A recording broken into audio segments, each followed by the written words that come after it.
Everybody, welcome back to another day, another episode of the Daily Grind, the last episode of 2025. What's going on? Good morning. Let me see who's all here. What's going on? Big Mo, Eclipse, Sarge, Allturn, good morning. Water Bear, good morning. Travis, good morning. Who else is here? Scrolling down. Roadkill, good morning. Scrolling. Kylo, good morning. What's going on, Jesse Mack? And I think that is everybody that's here this morning. Good morning. Thank you, everybody, for coming out for the last episode of the Daily Grind this morning. Actually, we have one tomorrow, but it's New Year tomorrow. This is the last episode for 2025. On today's show, we're going to be talking about Battlefield 6. We're going to watch a Jackfrags video talking about he says desperately needs to wake-up call for Battlefield 6. He's played hundreds of hours of it. He's going to give you his thoughts and opinions on it, which I wouldn't be surprised if his thoughts and opinions are the same as my thoughts and opinions, not even playing the game for 1 minute except for the beta. We're also going to talk about fans accusing Battlefield 6 of copying Call of Duty art. We also got to talk about rising hardware costs, publisher incentives, and platform strategy shifts all points into 2026 becoming the year of cloud gaming. So we'll talk about that as well. We're also going to watch 10 best new games to play in January of 2026. And then we have a game news stories defined 2025 from GameSpot. All this on today's last episode for 2025. I appreciate it very much. If you like what I do here, we do this Monday through Thursday from 10 o'clock in the morning till noon Eastern. Hit the like button, hit the subscribe button. If you'd like to go above and beyond that, become a member as little as $5. All right, so let's get started. Let's start off with Battlefield 6 video here. Jackfrags, all the links are in the description down below. Actually, I don't have the GameSpot one there yet, but we'll get there. We'll bring it up a little bit later. All right. So Jackfrags, his video says Battlefield 6 desperately needs a wake-up call. Okay, here we go. Advocate. While Battlefield 6 was the best-selling game of 2025, and they finally managed to beat Call of Duty in a sales war, I feel like the long-term success of Battlefield 6 is currently not guaranteed. Personally, I'm still having a ton of fun playing the game, and Steam player numbers are pretty good for a Battlefield game compared to what we had in the past, but they have dropped off a cliff, losing roughly 80% of the... It's actually, when did he record this? December 28th. It's actually lower than that. It was actually below 100,000 when we checked the other day. Launch player base on Steam. Yes, the game is available on other PC platforms too and console, but this signifies a trend. It's obvious that at the moment the game isn't really growing, it's not retaining players, and this will be very concerning for EA. So let's have a little conversation here, right? Why is Battlefield 6 dropping dramatically? Why are they losing? It's almost 90%. It's like 88% of their player base that they've lost. Okay. Why are they losing so many player base? Especially since I would assume in their head, they wanted 100 million players. Remember that number? I remember that number. Petbridge Farm remembers that number. Okay. Because of either the portal, the regular game, the battle royale, and yet it's not happening, right? So here's the worst case scenario that I hated. This is what I hated before we even saw the beta of Battlefield 6 and we heard about the Battle Royale. I said them bringing a Battle Royale in the game, okay, is the nail in the coffin. Is right. This game is no longer Battlefield. And on top of that, because they have Battlefield 6, and great, it sold a lot of copies. Fantastic. I'm excited for them. I'm happy for them because they did that. But at the same time, they sold their soul for a battle royale that nobody's playing. Nobody is playing battle royale, right? You can look at the numbers, and the number for the battle royale is included in the actual game itself on Steam, and you can't see it. It's pretty typical for Battlefield games and many others driven by live service, but that drop-off in player count is real. They had this problem, though, Emperor, before what happened to Vince Zampella, right? Vince Zampella died last week. They were having these issues while he was alive. Now they're going to have more issues going forward because there is no head. cannot be ignored, and ultimately I feel like they could be doing much better with a few changes, and in my opinion, if they continue down their current trajectory, they're squandering big opportunities for this game and franchise. As a fan, I would love to see the game thrive in the future. So here's where I think they've gone. I would love to see this game thrive in the future as well, but at the same time, get rid of Battle Royale. Get rid of Battle Royale. Battlefield does not need a Battle Royale. Get rid of it. Make a separate game, EA. Make a completely separate game that has nothing to do with Battlefield and make a Battle Royale. Right? You did it with Apex Legends. Okay? Do not put a Battle Royale. Get rid of the Battle Royale. Fix your portal. Your portal, basically, people are waiting for new maps to come in, but EA is waiting for you to make the maps. Hence why they put Portal in the game, so the customers can make the maps for them so they don't have to make as many maps. Wrong, and what they could improve going forward in 2026, keeping it concise and blunt. Here we go. Live service. The live service so far since launch has not delivered enough new content to keep the game feeling fresh for. No, this is why they have Portal. Jack knows this. For me, 2 new maps per season is not enough, and Battlefield's 2 new maps per season is there, and it's done on purpose. Make the problem, sell the solution. The solution is Portal. Portal is supposed to be where the user content creation is the one that's supposed to fill the gaps. Well, the problem with that is it's just bot farming right now. And that's what it was going to be ahead of time. Studios should be striving to deliver 3 or 4, as we've discussed many times previously. Why do we come back and play Battlefield? For me, this is exactly a completely different game. Completely different game. Marvel Rivals. Remember before Marvel Rivals came out, chat? Those of you who have been with me for years, and I said that they need to put as many heroes in that game as possible. Okay? Many heroes in that game as possible to keep people coming back. I said they should put 12 in a year. People said I was crazy. And yet that's exactly what they did. They changed it within the first couple of months, right? They were doing 1 hero every quarter, or two heroes every quarter, right? So they would have had 8. I said put 1 in every month, right? 6 months in, they changed it to 1 hero every single month. And I think that's what they're going forward, because it's a live service game. You need people to keep coming back, checking out what is going on. Not once a quarter, once a month for a live service game. They're only putting 2 maps into this thing, okay? Every season. They're waiting for everyone to make the maps for them. I enjoy the gameplay, of course, but for the most part, I love to explore new maps. That's number 1. So I would love to see more new maps per season with different biomes and variety. Give me new types of environments to explore with new gameplay opportunities. New weapons, gadgets, and vehicles is the number 2 reason that I come back and play. In Battlefield 6 Season 1, we got 3 new primary weapons, 2 secondary weapons, and a new transport vehicle. Not great. I realized that it isn't a like-for-like comparison. Well, even when you put new weapons in, the grind is so long for weapons that the people that don't even want to grind for the new weapons, because they're still grinding for the old weapons, because the average gamer is not putting in the time that YouTubers are or professional gamers are. But in Battlefield 3, the first DLC was back to Karkand. I know, we have a story about that, Jesse. And that released in December 2011, a month or so after launch. And in that we got 4 maps, 10 guns, and 4 vehicles. That's my expectation.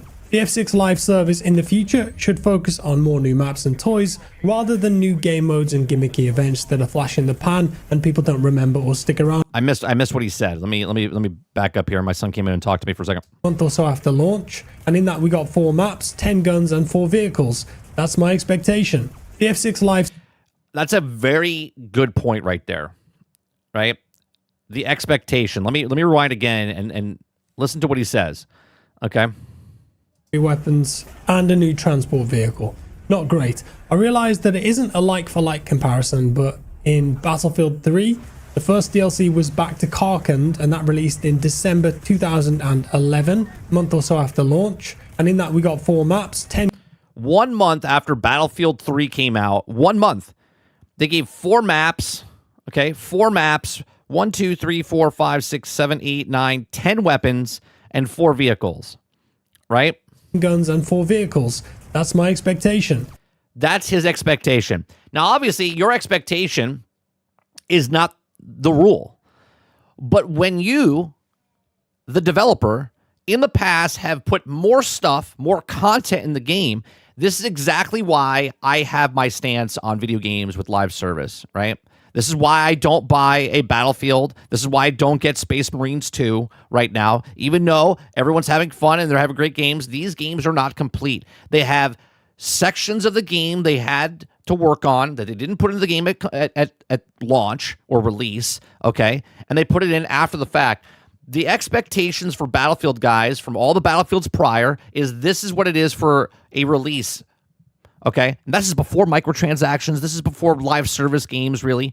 Okay, so this is their expectations, right? And they're below that. The game itself is lackluster. The F6 live service in the future should focus on more new maps and toys rather than new game modes and gimmicky events that are flash in the pan and people don't remember or stick around for. Generally, bigger maps than we... Too many game modes, by the way. Currently have 2 would be nice. That's my preference. Jesse says snipers are so OP. I don't think the snipers are OP. I think the map design sucks. But those are just my thoughts. Gameplay. I want more sandbox back in Battlefield, and I feel that the current version of the game is lacking depth in many areas. Some examples: there's not much teamwork in the game. Nope. Not much teamwork in the game. Do you know why there's not much teamwork in Battlefield 6 right now? Ooh. Yes, 30. Yes, because they went for the Call of Duty crowd. Thank you. Right? That's exactly why Battlefield 6 is not Battlefield. Because it's Call of Duty. Those are very basic. There's no customization at all on jets. There's no proximity chat in the game. Nope. Let's just keep removing stuff from the game that was in the games prior to this. The tech is there, and I would love to play a round of Conquest with... Well, proximity chat wasn't, but... Proximity chat. Other games have adopted this as an option. It worked really well. BattleBit. Remember when BattleBit came out and we played it? And I said, this is the Battlefield everyone asked for, but just with shittier graphics. And then Battlefield came out and it still didn't hit what BattleBit did. In BattleBit and opened up many new gameplay opportunities and communication there. BattleBit has got very similar gameplay to classic Battlefield 2. Arc Raiders is another great game that's come out recently that has proximity chat, and without it, the game just wouldn't be anywhere near the same or anywhere near as engaging. Some other stuff, you can't launch vehicles, there's no... That's what they call the snipers in Battlefield, the paparazzi. Spectator cam, there's no platoons, there's no flags on capture points, there's little narrative in the map design. Why are we fighting over this car park on Blackwell Fields? We used to have a cool commander role in the game in BF2 where we could have a big impact on the battle. Nope, lower your expectations. Less is more. It was interesting. BF6, I think, it just needs a bit more depth in the gameplay. Server browser and portal have been a disaster. I'm sorry, did he just say server browser and portal has been a disaster? But I thought this game was amazing. I thought Portal and the Battle Royale and the gameplay were amazing. The best game ever. It's the greatest Battlefield ever, yet disaster. One area where I constantly raise the question to myself, how did they get it so wrong with all of the feedback that they've had? It's very simple. It's very simple. They want to keep players... Let me rewind here for a second. Server browser and portal, okay? They want as many people to play the game as possible, but they also want to keep you in the cycle, right? So if they give you a server browser, we've talked about this in the past, if they give you a server browser, let's say our whole channel here likes to play a certain conquest map, and that's what we want to do. If we're playing this and we're having fun in this game, they're like, wait a minute, these people are having fun in this game, but we need them to spread the wealth. We need to throw them back into the population so they get mixed in with other people so they can play as well, right? You're forcing me to play with other people that I don't want to play with. I just want to play what I want to play in the server browser. Can't have that.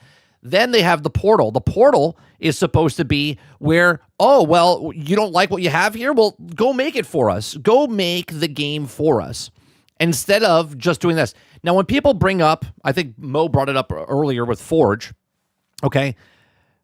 Halo multiplayer is different than what Battlefield is. Do you guys understand the difference between a Battlefield game and a Red vs. Blue? It's completely freaking different, okay?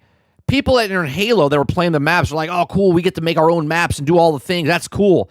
That's not what the player base wants inside of Battlefield. In Battlefield, you pay for money, you pay for the game, and then you play the game that they give you, and you're like, oh, what's the story? What's the story? Well, it takes place in modern territories. This is the land that you're playing on. This is the maps that we've given you, and this is what we're doing. In Portal, we're like, you can do whatever you want. Containers hanging from the ceiling, doing all this stuff. Nobody wants that. Nobody wants that in this age bracket, in this type of game. They just want Battlefield. But they're like, oh, well, Fortnite's doing it. Oh, well, Call of Duty's doing it. Oh, Halo's doing it. All these other games are doing this make your own map stuff. That's what we need. That's what will bring people back to Battlefield. Wrong. Constantly raise the question to myself, how did they get it so wrong with all of the feedback that they've had? And I always ask myself, why not both? Let me elaborate. In previous games, official quick play servers were also listed in the server browser. This was great for players as it gave them more choice, allowed more choice. Let me play how I want to play.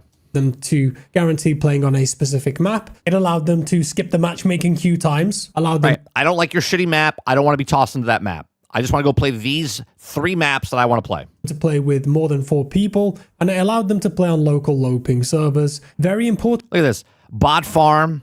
Look, bot map, AFK XP farm, Conquest big map chill with bots, test range created, right? Weaker bots versus you. Bot farm XP for leveling guns. Bravo.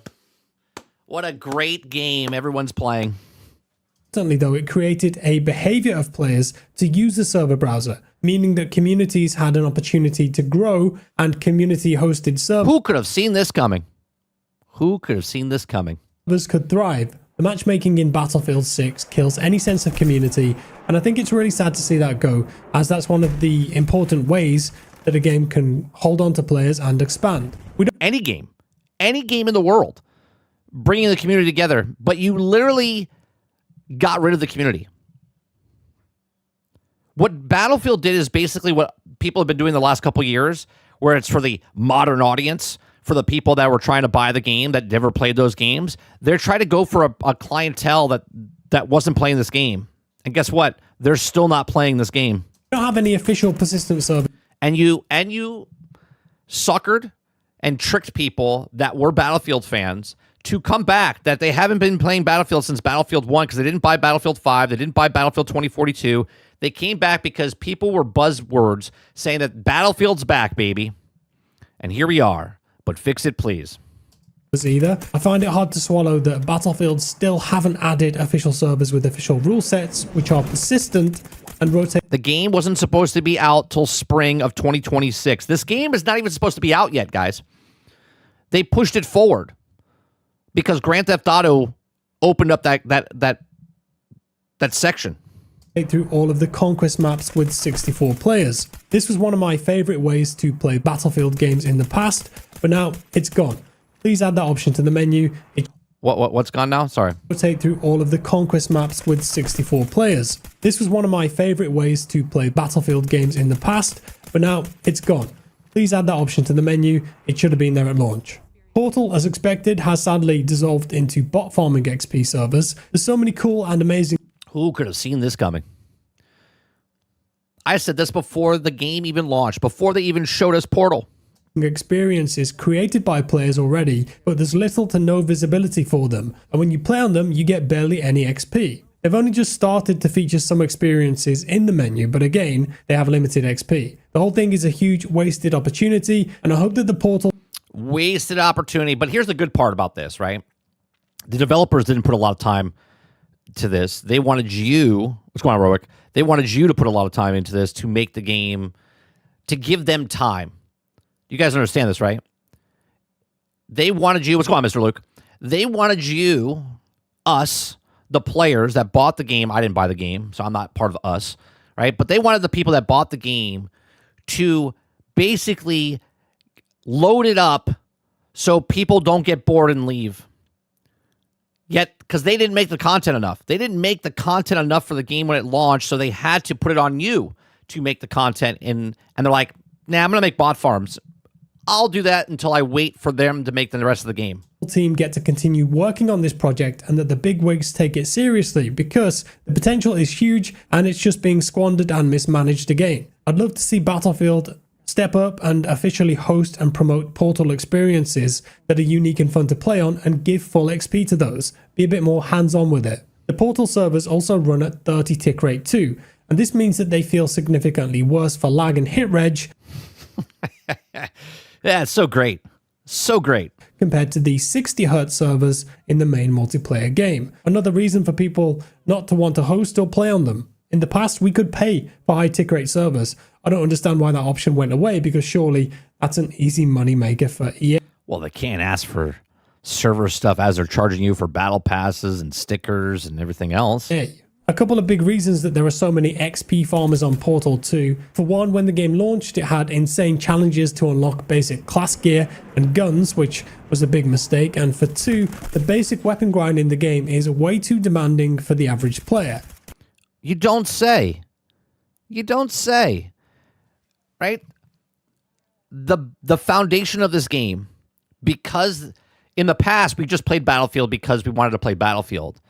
Now they make you play Battlefield because you want to grind for the guns. Before, you grinded for the guns because you just wanted to play the game. Now you have to play the game to grind for the guns, and it's excruciating. Before, it was just fun to play and you unlocked it as you did it. Now it's you have to grind to get to this thing to unlock it for not very good attachments, for not very good, upgrades for the weapon. It isn't a realistic goal or achievement on multiple guns, in my opinion. In BF 2042, from memory, it was about 350 to 375 kills to get all of the attachments for your typical assault rifle, SMG, etc. And this felt good to me. BF 6, it's closer to 1,000 to... Listen to that. Listen to that. What's going on, Super Dave? He said, we'll replay that again, okay? Goal or achievement on multiple guns, in my opinion. In BF 2042, from memory... 2042, which is a shitty one that no one wanted to play. Okay, to unlock the weapons there. It was about 350 to 375. 350 to 375 to unlock all the attachments for the weapons that you did. That seems pretty reasonable, right? Let's say you get 10 kills a game, right? It would take you like 30 matches or whatever over time. So if you're a part-time, right? So every night you played for an hour, you played 2 games, 3 games, maybe you got 20 kills. Okay, 10 kills, 20 kills. It would take you 30 matches to 15 matches or whatever, and you would unlock that gun. And then the next time you play, you could do the exact same thing. Nope. Now it takes over 1,000 kills per weapon to unlock the stuff. Kills to get all of the attachments for your typical assault rifle, SMG, etc. And this felt good to me. The F6, it's closer to 1,000 to 1,200 kills. Here's a real example. I currently have 816 kills with my 816 kills he's got. M4A1. That's my top weapon, and I'm only level 37 on it with more attachments to unlock. For me personally, I'd love to max out the weapon attachments much faster in BF6, and the grind would come after that with cool camo challenges. That's one of the best things that Call of... Right, they're padding you, Sarge, because they need the player numbers. But what they don't understand is that is what's driving this number right here into the shitter. Right? Was it Battlefield 6? Right? That's what's driving this number into the shitter. Right? Padding your game is what's driving the player base. One of the reasons. Okay? One of the reasons. Call of Duty offers. Battlefield has never really had that. Perhaps they completely misunderstood the assignment here. Dark Taco. AI slop, yes, it's here, guys. In the store. Generative AI in the store. A couple of recent packs had AI generated artwork in them. This stuff costs money to buy. The Winchell pack here, for example, costs 900 Battlefield coins, and in it is a $9 to buy this, and they have AI stuff that they're selling you. A player card sticker called Winter Warning, and it's clearly an AI generated image that I can only assume wasn't checked by a single human being. The M4A1 has got 2 barrels. Battlefield 4 had insane grind weapons attachments, but it was never this bad. Yeah, but that's what he's saying. Back then, it was like 300 kills to unlock stuff, right? Where now it's 4 times that or 3 times that. One of them isn't centered. It has 2 dust covers. There's no trigger, and the scope isn't lined up with the soldier's eyes while aiming. It just looks like an AI-generated image. Because it is. And again, I have no problem if you're making AI-generated stuff and it looks good. Right? You know what I mean? Like, if you make AI and it looks amazing and you can't tell the difference, cool. Right? If it looks good, fantastic. But you're putting slop, you're putting shit into the game and charging $9. You're like, well, they're not charging $9 for this one thing. No, they're charging $9 for the pass, and half the shit in the pass is shit garbage. Overall, I know not everyone is going to care about this, but in my opinion, this is a really bad look for the game and the kind of thing that makes people change their... I think the really bad look is way more than just the AI sticker in the game. There's a lot more wrong with this game that looks bad to me. Steam review from positive to negative, also hurting sentiment and goodwill overall in the gaming community. The options in the store so far have been very poor too. One of the only soldier skins that... Remember, chat, this game wasn't supposed to be out till the spring. I've spent money on was this one here, the Lead the Way pack celebrating the National Ranger Association. We're listening. We're fixing it. We've got you. We understand what you're saying. We're behind the community. Thank you so much for supporting us. We appreciate it. Why did I buy it? Well, I think it looks cool and it's based off real uniform. DICE would make so much money for profit and to support the game with the live service if they did more of this stuff and they sold more soldier skins inspired by actual uniform. If they want to make even more money, they could put classic skins in from previous BF games like... Oh, don't you worry, Jack. They're going to be putting plenty of skins in the future. These from Bad Company 2, these from Battlefield 3, these from Battlefield 4. You could even throw in some nostalgic single-player characters too, like Wrecker, Blackburn, Cole, Dima, for example. Put those kind of skins in that people would actually buy rather than AI-generated images that are bad that no one's going to buy. The UI, the menu is awful. Way too much going on here, and the category... Remember, the guy fixed the AI one day after the first beta. A random dude on the internet fixed the UI for them one day after the first beta, and yet they're still lost. They're like, how do we make this menu system better? They have no idea. These don't make sense. The titles don't make sense. The panels appear to move around as well. Please simplify this and add a search option to the options menu so I can search and favorite things. That would be nice to have. Battlefield 6 has been trying to do too many things at once as well. Instead of delivering what players want, too much filler should say too much crap. And toys, they've gone for this shotgun approach that hasn't worked. New game modes like Sabotage and Strike Point that Battlefield players don't want to play. Red Bull challenges. That's right. Do you know why they don't want to play it? Because it's a fucking Battlefield game. Jack knows this, right? I'm not making fun of Jack, right? Jack is very nice, right? He's much more simmer down when it comes to criticism, okay? But there's game modes in this game that nobody wanted.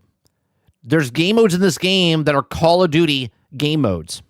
A winter LTM that was pretty cool, but only featured on one map, so not much replay value there with no vehicles at all, so it just didn't really feel very Battlefield. Temporary battle pickups, RedSec, their new battle royale mode, we'll get onto that shortly. The point is that we've ended up with a lot of stuff in the game that just seems like filler, and it doesn't add any real depth or value to the product. It's not. That's because it is filler, because the game wasn't supposed to be out yet. Okay. Actually improving the game or the gameplay. So going forward, as a BF fan, I would like to see the team have a stronger focus on the core audience. And I'm so tired of these AAA studios releasing a game and then trying to have a No Man's Sky 2.0, right? I'm so tired of them putting a game out and then going, oh, we're listening, we hear you, and we fix it, and 18 months later, it's a different game than you bought. You, the consumer, okay? Because that's what you are. Not a customer, you're a consumer. Okay, you, the consumer, should be pissed off about this. You should be upset about this. You should be upset that you're paying full price for a half-ass game and then 18 months later sold cheaper to everybody else, okay? To everybody else, and then the game works. You should be upset that you're the beta tester for a full price half-ass game. But people are not. They just keep spoon-feeding themselves and going, oh, this is fantastic. What a great game. Pillars of Battlefield whenever they add new Be a customer. Stop being a consumer. gameplay content. The vibe of the game has changed a bit too already after Season 1 in terms of the style and feel of it. In all of the trailers and gameplay from beta leading up to launch, BF6 looked and felt like a very grounded, immersive arcade FPS, which is highly sought after in today's market. I've spoken about this in depth previously, so I'm not going to dwell on it here, but going forward, I think that they've got to be very careful with the skins that they add for soldiers, guns, the environments that we're playing and fighting in, the tech that we're using, the weapons. If they go too far in the fantasy direction, it will turn a lot of people off. They're going to stop playing and it will end up looking like a completely different product than the attractive product that they originally sold to people. RedSec is dead on arrival. I've always liked... Amazing. Another wasted, remember, a studio. One studio of the 5 studios worked on this battle royale, and nobody cares. Nobody gives a shit. Why? Because they're chasing a fucking trend. like the idea of a modern day Frostbite engine battle royale game, but I think they've blown it. It clearly wasn't ready to launch at the end of October, only 2.5 weeks after the main game, releasing it unfinished and 2 days before Ark Raiders, which they must have known was going to dominate the space for a couple months, was a huge mistake too. I don't know why they thought that. It dominated for 2 days. RedSec dominated for 2 days. That was a good idea, and I feel like it could have been way better than what we actually got if they had more time with it. The current... How's Tim liking it?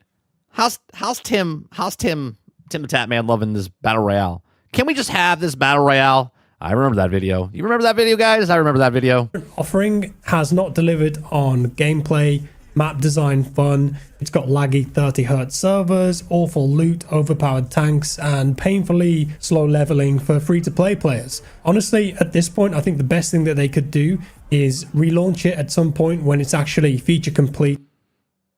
Abandon it. Abandon it. You've already tarnished the name. Okay? Take RedSec, remove it completely from Battlefield. This is my opinion.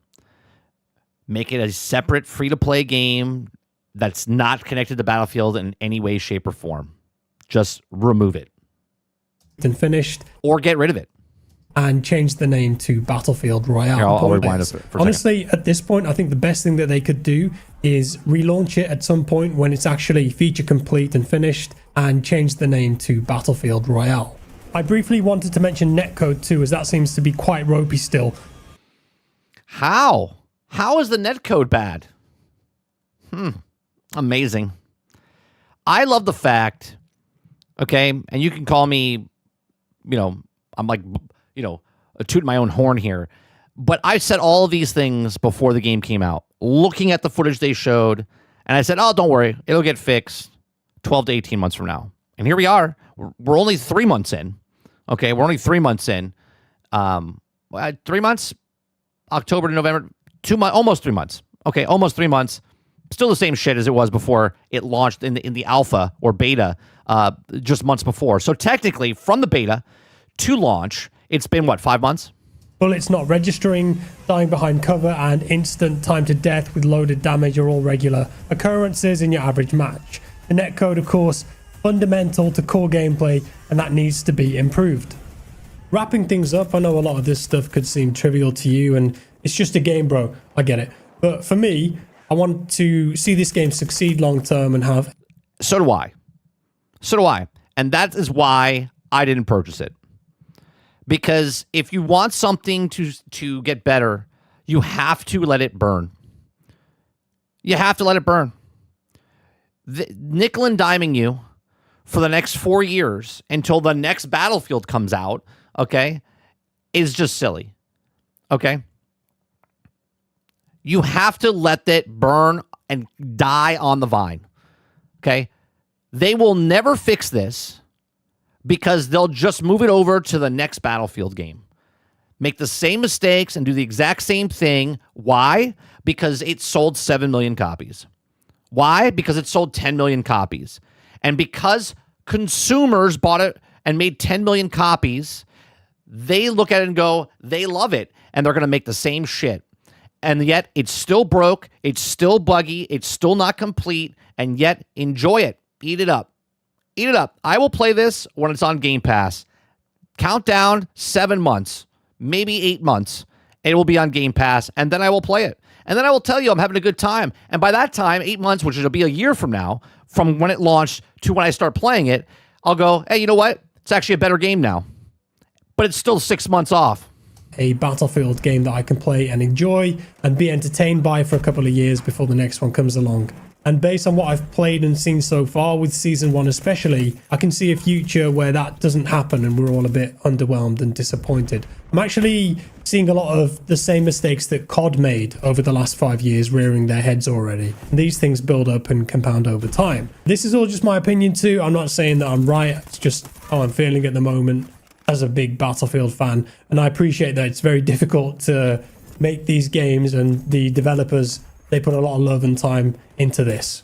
And that's all, folks. I don't think I'll make many other videos like this on BF6 going forward, as no, because he's much more a positive new person. Content and just the enjoyment of gaming. But every once in a while, I like to get stuff off my chest, and I'm lucky enough to have an audience, you guys, and hopefully... Yeah, because he's upset. He's upset that he paid money for this thing.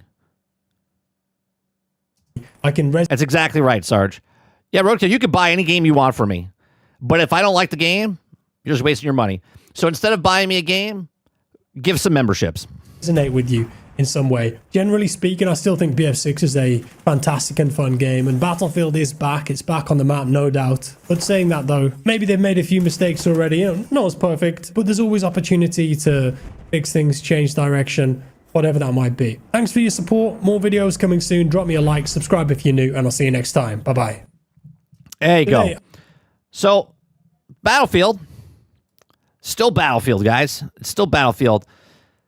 The next story of Battlefield is fans accuse Battlefield 6 of copying Call of Duty art. Say it ain't so. Say it ain't so. In the first-person shooter space, fans of two titans, Call of Duty and Battlefield, have found themselves up in arms again, this time over accusations that Electronic Arts has blatantly copied Call of Duty art from Days Gone by releasing a new Battlefield 6 skin that eerily reminiscent of the 2013 Call of Duty Ghost. Okay? It said, did Electronic Arts plagiarize Call of Duty's Ghost? If you've been in a Battlefield 6 space of late, you might have noticed of the new Battlefield Pro Battle Pass drop contains, amongst other things, the Objective Ace skin. If you also were around during 2013 to enjoy Call of Duty's Ghost, you also might have spotted something that doesn't look right. The Objective Ace skin, the Assault class, okay, almost a stitch-for-stitch copy of the iconic Ghost, okay, of the 2013 Call of Duty game and the same name. So... okay, it says, here's a comparison image of the two graphics side by side for the game. Make up your own mind. Okay. Well, there's changes. There's definitely changes. I mean, let's see. I can see the this crack here is a big scar here. That's 1. The shape is 2. They changed the bone structure. Well, you can't actually see the bone structure because that's where the nose is. So that looks pretty much the same. They literally have the same little curve right here going up. So they made changes there. It has the same. This is elongated, right? This one's elongated. So they've made enough changes to it, but literally it's the same fucking thing. It's the same fucking thing. On social media, fans were quick to draw comparisons with the bright red arrows and circle points of the same obvious similarities. For instance, the spiking of the skull in the base of the image is cracked across the lower half of the skull and the chip above the right eyebrow. Okay, it's not identical, but it's damn close, and that's what fans have issues with particular skin. It's what's the word? It's inspiration. It's inspired by, right? Unfortunately, the Battlefield 6 team came under fire on December 21st, just using what they believe is generative AI art and a new sticker bundles, because it is. It's not getting better. So do you think Battlefield Pro is too close to Call of Duty Ghost? It is, but what are you going to do? I don't think... Here's the one thing. To me, it's a one-to-one copy, okay? But at the same time, it's such minuscule. There's so many more problems with the actual game itself that I really don't give a shit about an AI sticker or care about if they use another, art from another game. Because they didn't use the art from the other game. They just literally said, I'll just do that, and they did it. We should be impressed that an actual person put a pen to an actual screen and made this themselves. Because this could have just been AI copied from Call of Duty. Right? Who knows? So, honestly, I don't think this is a big deal. There's much more bigger deals where Battlefield has a problem. But these are just my thoughts. Let me know yours in the comments section down below. What do you think about Battlefield 6 as far as all the problems that they have and why they're losing the player base? Again, this is the best-selling game of 2025. This is the best-selling game. Lost 90%. And this is not a single-player game, by the way. This is not a single-player game. This is a multiplayer live service game, and they've lost 90%. Okay, 90% of their player base, at least on Steam. At least on Steam. But let me know your thoughts in the comment section down below. Let me know your thoughts and comments in the live chat. Please make sure you share, like, subscribe, and if you liked what I do here, please check out some of our other videos. Thanks for watching. Sorry, I just read the chat as I was saying the end there. All right, let me see what you guys are saying. Let me scroll back up. Sarge says, hey, bro, add another game mode. We needed rental car extraction mode. Totally awesome. Return electric rental car before it blows up. That actually sounds pretty good. Emperor Red says, Marathon might succeed because Arc Raiders made it seem so bad at its alpha/beta that it delayed it about the same length of Battlefield. Should have been delayed. Marathon's a different beast. Right? I know a lot of people want to call it Concord or whatnot. Marathon has got different issues because of Bungie itself, because of Destiny, because of Marathon's past game, because of the art situation. We'll see what happens with that game. I'm not really a fan. I don't like the art style. I don't like the company. So we'll see what happens with that. I don't think it's going to fail. I've said in the past that Sony's supporting that because it has to. They're putting as much money in marketing and whatnot. They need that game to succeed. Travis says, Iron Man team had to waste time on this. Boo. Yeah. Imagine. Wasting your time on a battle royale that no one's playing. Sarge says they've canceled games for less, bro. Yeah.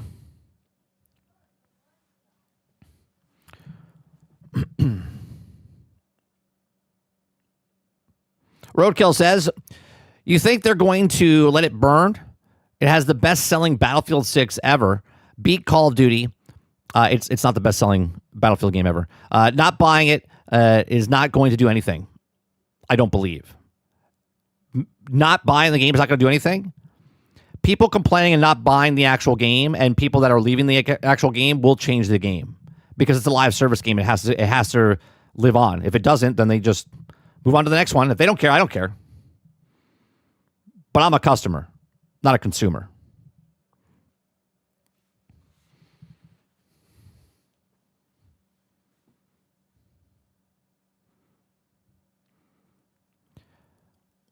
Let's see. Wherever it says this is a carbon copy. Why the hell does it have a scar? That's crazy. It's exactly the same thing. Orbear says this is Horizon and fake Horizon game comparison all over again. Yeah. Well, this is just a picture, though, you know. Roadkill says it's 10 a.m. in the morning. Give a game a break. No. No. You didn't see the 24-hour peak, Roadkill? 24-hour peak, 113,000. Waterbear says, Marathon looks like, what if? If I gave my 5-year-old a box of crayons and said, create me a shooting game that looks like Call of Duty, but make it blocky. That's funny.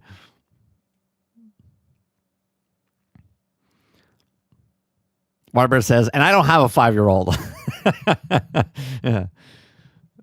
All right, we're going to go from that to the next story, which is cloud gaming.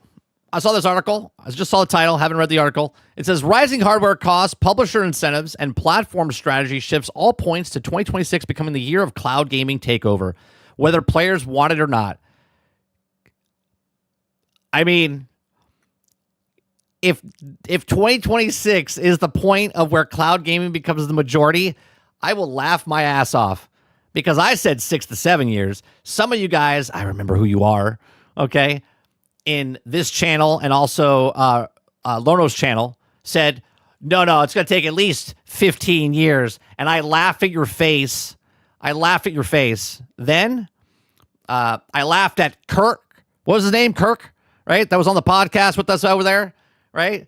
Because he said that chat doesn't like or agree with me. And I said, good. They never agree with me.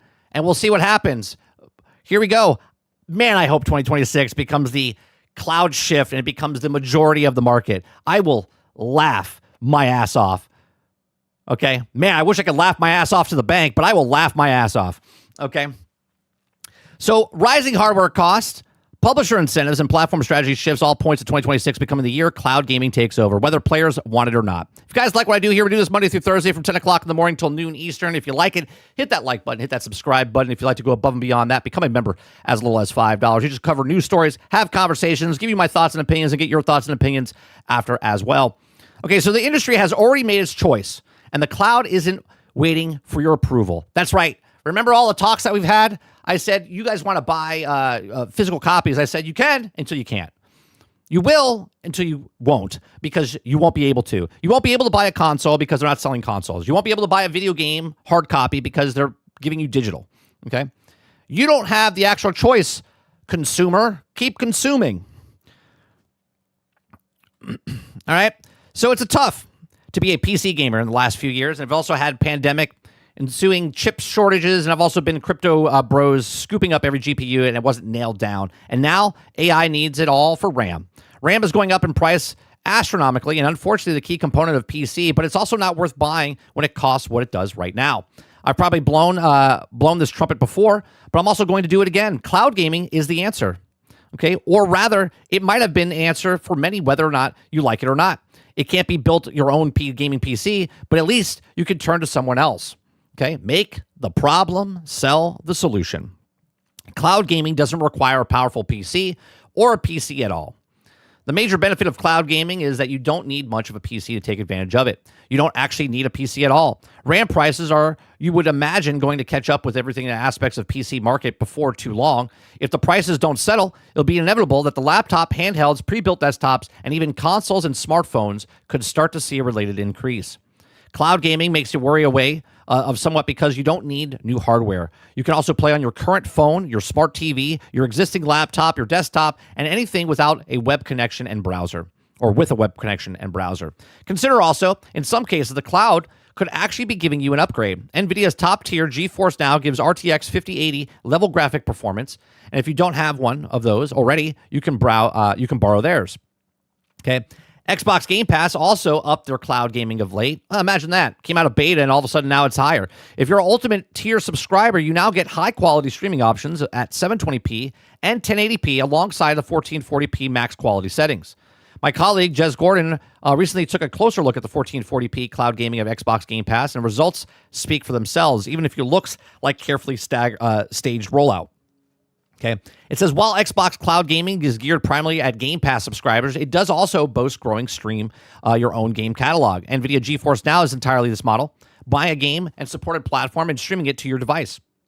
The RAM crisis is going to make 2026 miserable. Okay. The problem with the RAM crisis is everything is RAM: phone, tablets, laptops, desktops, handhelds, okay, enclosures, humble Raspberry Pi. It does computing, but any kind, it needs some RAM. So this is just going to get the effect of PC gamers wanting to build or upgrade a shiny desktop tower. It's going to affect everything, okay?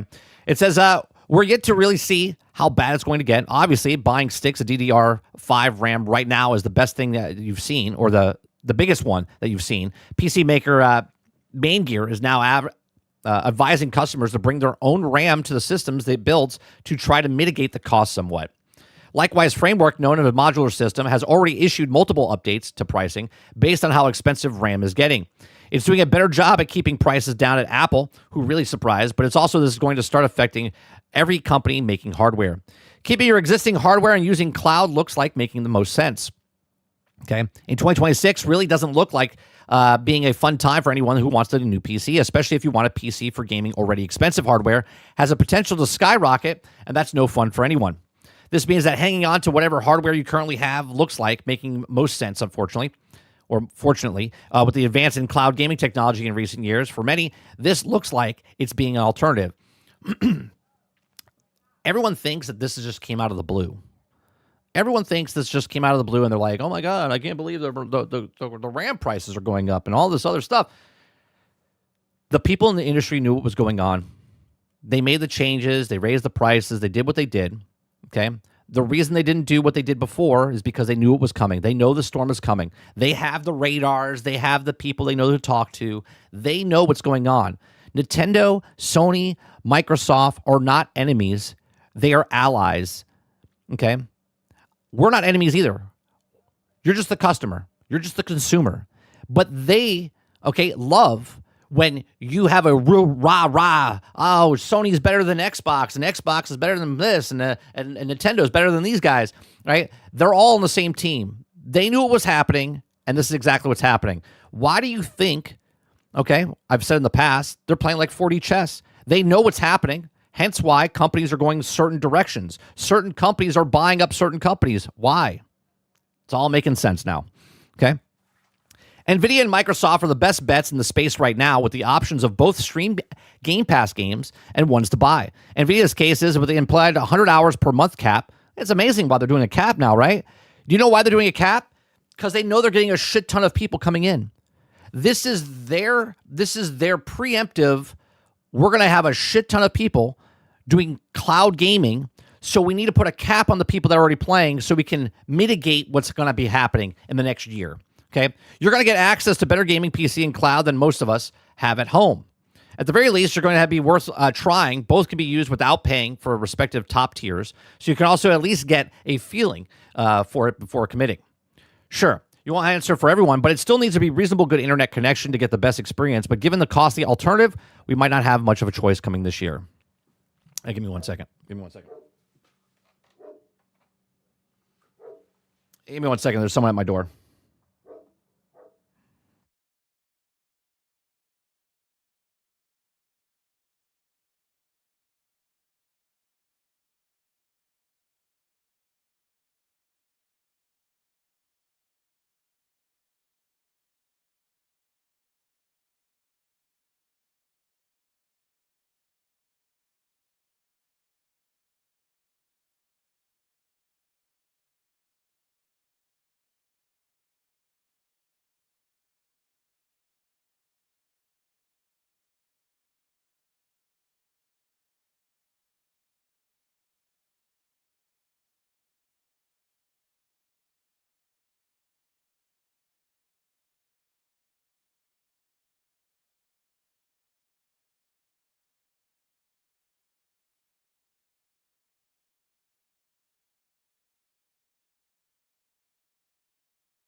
Sorry. I said, are we done with this? I don't think cloud gaming is going to... I'm still sticking with my 6 to 7 years. Okay? I said 6 to 7 years, and that was about 1.5 to 2 years ago. Okay? So right now we're at like 5, right? We're about 5 years remaining. So by 2030, I would say that cloud gaming will be the majority. But we could have a situation because of what's happening right now, because people don't want to pay for $1,000 systems, because people don't want to pay the astronomical prices for RAM, we could have a scenario where we went from physical games to digital games, and everyone's like, oh, it'll be years. And it swapped in 1 year. I think it was 2017 to 2018, where it went from 80% to 20%, where it was physical, and 20 digital. And in 1 year, boom, it swapped where it was 80% of people were getting digital games and 20%, or it was 70-30 or whatever it was. Right. But it completely turned upside down. Now, do we get that this year? Potentially. I mean, I didn't even know yesterday because we had the internet guy come out. Okay. I pay 500 upload, 500 download, 20 upload. Okay. He said that they're going to raise my thing because we're getting 500 up, 500 down, or you can get the 1 gig up, 1 gig down. Okay. Now, obviously, not everyone is in an internet area where they can have great internet, right? Also, I've been playing cloud gaming stuff for the last 3-4 years. Okay. All the time. Playing multiplayer a couple years ago, it was unplayable, basically. Single players, you wouldn't even notice that you were not playing, okay, with your, on your own system. Now, we just played cloud gaming. We played Fortnite. We played different stuff. You get little hitches here and there. Sometimes you get no hitches playing multiplayer, which is quite impressive, right? And obviously, more people that do it, the more better the tech gets. So, yeah. Do I think it's going to take over this year? I don't, but I do believe it's going to take over. But do we get a comparison of what we had with the physical media to digital media as we did back in 2017, 2018? I don't know. There's my thoughts. Let me know yours in the comment section down below. What do you guys think? Do you think 2026 is going to be that cloud gaming where all of a sudden, it's a blip on the radar right now, but all of a sudden it becomes almost the majority? And again, the majority is not 80%. The majority is like 34% after mobile and PC and hardware, right? Cloud gaming, if it pushes over, it could be the majority. But let me know in the comment section down below. Let me know in the live chat. Please make sure you share, like, subscribe. And if you like what I do here, check out some of the other videos. Thanks for watching. All right, let me see what you guys are saying. Waterbear says, I can say that the PlayStation cloud streaming has gotten a lot better over the last 6 months. Yes. All of them have. It's a little lag, especially on a really good network connection. Suck it up, pay up, kids. Eclipse says, I love how all these locals say PC gaming, like everything in the world uses RAM. That is the technology. Yeah, it's not just PC. It's everything. Your car, your like toaster oven, your refrigerator, right? There's a bunch of stuff that uses the RAM and stuff like that. Sarge says the key chip is all out of tech, not just gaming. Machines, X-ray machines, automotive manufacturers, every fucking automation we have. Roadkill says, silver prices skyrocketing because of all your PCs and data centers. Tons of silver in there. When you see the armed man in the wheelchair, you know that he just bought a brand new PC. Quintar says, thanks, AI. Sarge says, no more freedom of gaming. You are the clock now. You keep buying the slop, guys. I'm sure nothing will happen. Keep paying for the services that were also once free. Nothing to see here. All plan, bro. Forcing people into subscription model. Yeah, because when you start looking at the RAM prices, you start looking at the hardware prices, you start looking at this stuff, you're like, $30, $20, $15. Right? Nobody has an issue. Nobody has an issue with Netflix. Right? Think about this, right? Everyone, I understand video games are a lot more gigabytes than movies, but people have no problem streaming stuff for music. They have no problem streaming stuff for movies, but yet they're pushing back a bit. They're pushing back a bit for the streaming of cloud for games, because in their head they think that it's impossible. You can't do it. You have to have, but it's getting better and better and better. Chopper Network says, I'll pay the price for the new hardware for as long as I can. The plasma to sell. I want nothing to do with cloud anything. Do you have Netflix? Do you have Spotify? You might not. I'm just asking. Right? You're using cloud in your emails. You're using cloud on your movies. You're using cloud in your, right? A lot of cloud stuff that's happening. John says the main issue they need to overcome is the people in the rural areas at the low speeds and the data caps. I live in the middle of nowhere in Illinois. Oh, I get that, John. But you remember, think of it as like looking at the, not that I want to talk about politics, but just using an example. The people in the major cities, in one city, okay, it could be like 18 counties in where like you're from, right? So like there could be 1 million people living in this one condensed area, and they have Wi-Fi and they have fiber optics and they have cloud gaming. And then there's you and like 100 other people out in all these other places. And I get it. It's not fair, but that is what they're going for, right? There's massive amount of people in cities. So that's why they put them stuff in the cities, right? Obviously, it's going to take time to get to the rural areas. But just like phone lines or sewer pipes that got out to certain places, and if you don't have that, then you have a septic tank type of stuff, right? So it's just like that. But the majority of people that game, the majority of people, the mass populations are in big cities, which have internet.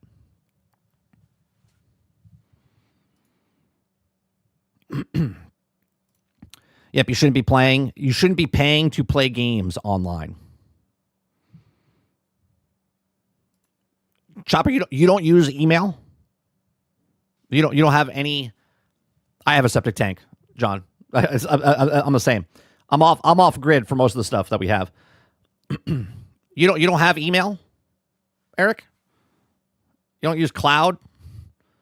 You use nothing cloud. Nothing. Zero. Zilch. Nada. Nothing.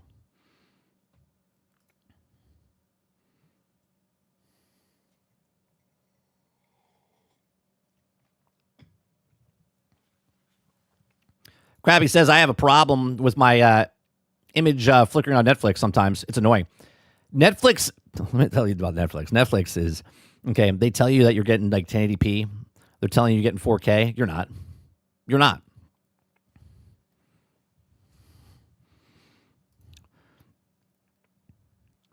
Ray says, if cloud is the future, why does Japanese play on handheld consoles instead of their phones via the cloud? If cloud is the future, why does Japanese play on handheld consoles instead of their phones via the cloud? Are you just giving me an example of one place on the planet that's using stuff? We saw the article yesterday on what percentage of Japan is to the video game industry, and they're very small compared to the United States. Very small. Everyone that looks at the UK to tell us about physical sales of video games, right? And UK wasn't even on the goddamn list.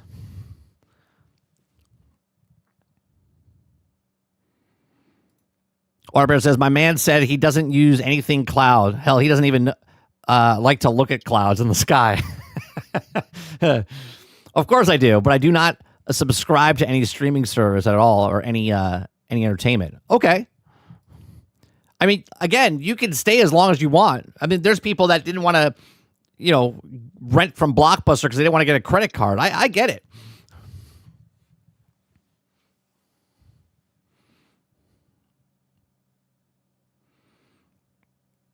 I think he means if the cloud isn't the future. Oh, right. What Ray said, like the cloud is the future.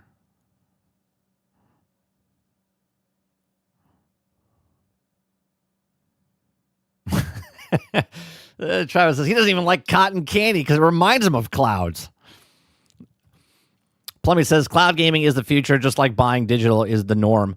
Like streaming movies and TV shows and music. When all of these things first came out, it was pushed back on. Now look at where it is. Exactly. This is what I'm saying, right? We always have a joke here, and I know, Plummy, I don't know if you're here, normally, or if you're your first time here, welcome if you are. But I say this all the time. It's like going back in the past, and people are going, nothing's going to beat the horse and carriage. Horse and carriage. This is what it is. And everyone's like, here's a vehicle. And they're like, I'm never buying a vehicle. I'm never getting a motor vehicle, right? And here we are, right? I love the hardline telephone. Never going to get rid of my hardline telephone. I still have a hardline telephone. And then the cell phones are all over the place, right? People are like, I'm never getting a smartphone. Smartphones, I hate them. I'm never going to get them. And then all of a sudden, you can't do anything but have a smartphone now, right? Someone's been like, I got a burner phone I buy every month from Walmart, right? Of course, there's the minority of things, but this is what's happening. This is what's happening. I heard a stat, and I forget where I heard it, that more people, right, are buying a PlayStation Portal now because of the RAM prices. Because they also don't have to buy an expensive PlayStation, but they can also play through the cloud. I don't know where I heard that from. I think it was a video that because I was working in the yard yesterday, and then my YouTube was just playing, and I forget where I heard it. It was on YouTube, but someone said that, and I was like, is that true? Because the PlayStation Portal's not selling very well, but it was on sale. It was on sale, and it was a good price. It was like $170. We talked about it a couple months ago. I was thinking about buying one. Ray says, if like xCloud, you say 1440p, and the game you can play run native at 600p upscale to 1440p, 30 frames per second, seriously gives us the Series X version of the game already. A clip says, I mean, if you just looked up the data point where the mobile games are making a lot more money and anything, but everyone else says mobile is trash. Here, we'll go back to the article that we had yesterday. Right? We'll go back to the article that we had yesterday. Was it yesterday or 2 days ago? When they were talking about the Game Biz industry article. Where was that? That was that in general chat? When I posted it?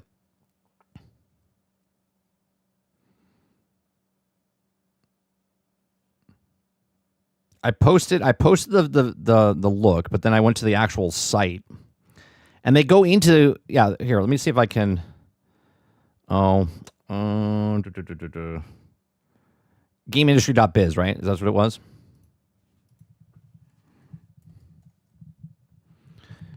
GameIndustry.biz. Okay.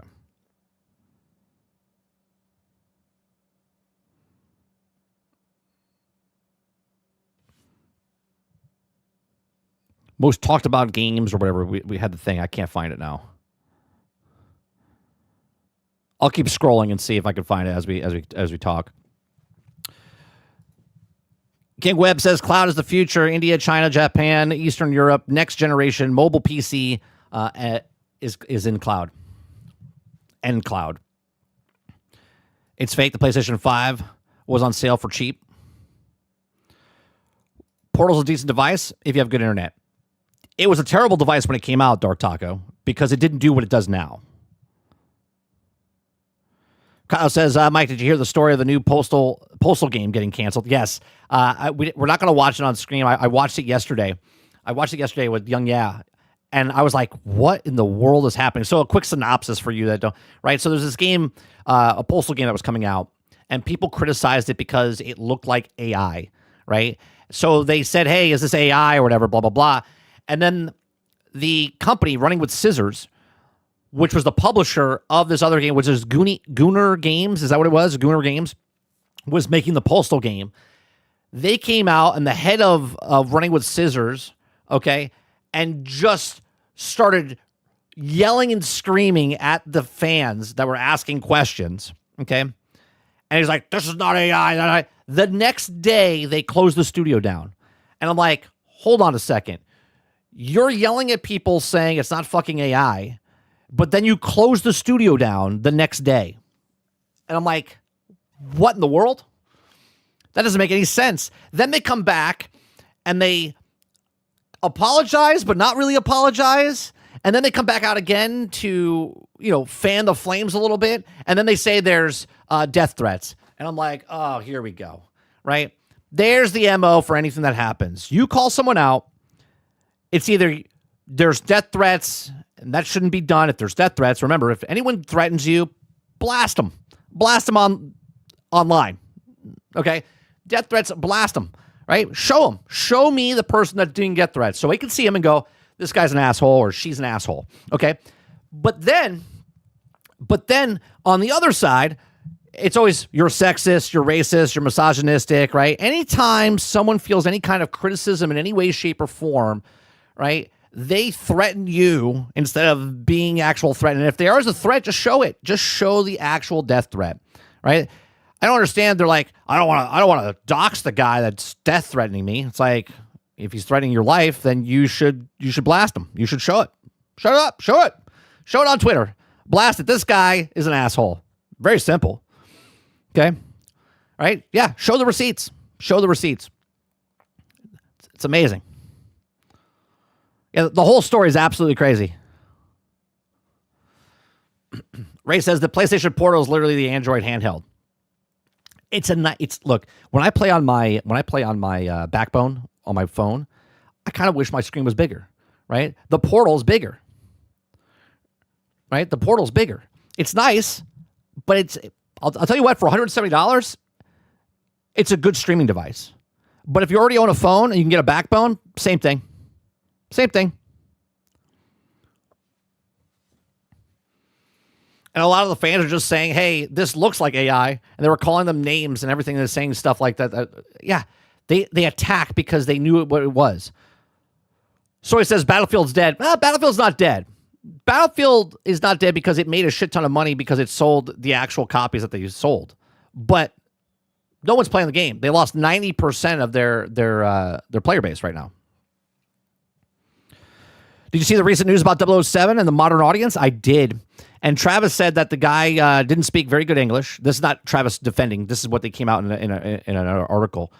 He came out and said that he didn't speak very good English, and he misspoke. And I'm like, press X for doubt. Press X for doubt. Okay? Because when they said modern audience, I went, I'm out. I wasn't in before.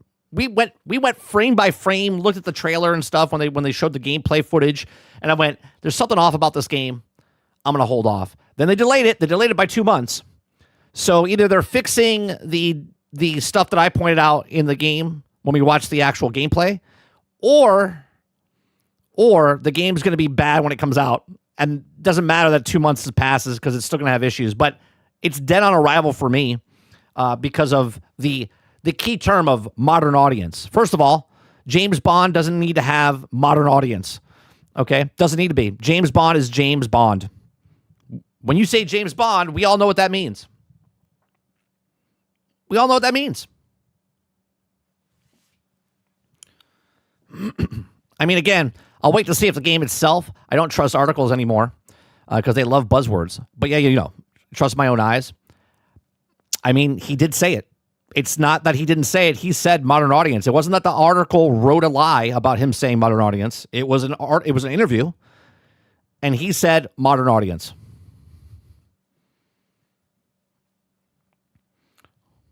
Ray says the problem with phones, excuse me, the problem with phones is 2090 screen ratio.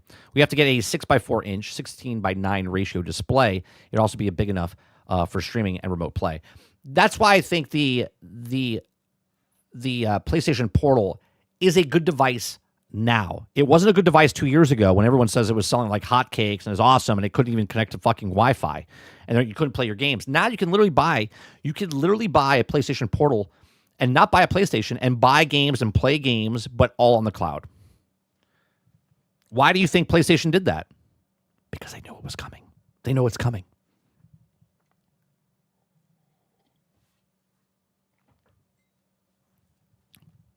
He also elaborated and said, don't need to bond slapping women and insulting people for, first of all, that's not what James Bond is. No one thinks James Bond slaps women.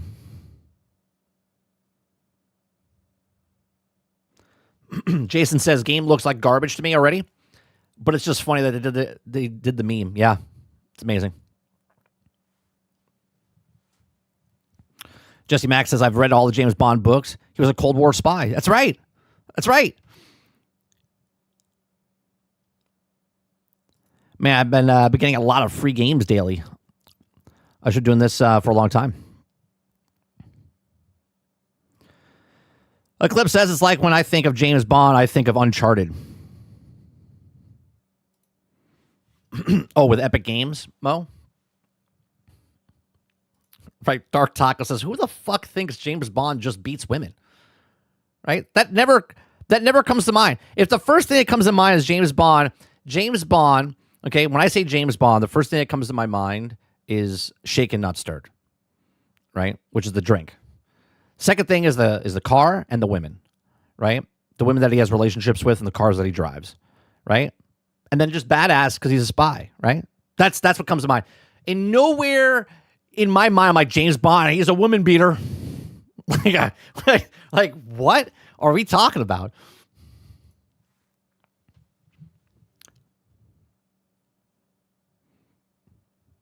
John says, is James Bond not Andrew Tate? He's smooth and seductive. A lot of people? Who? Right? He's James Bond, not Chris Brown.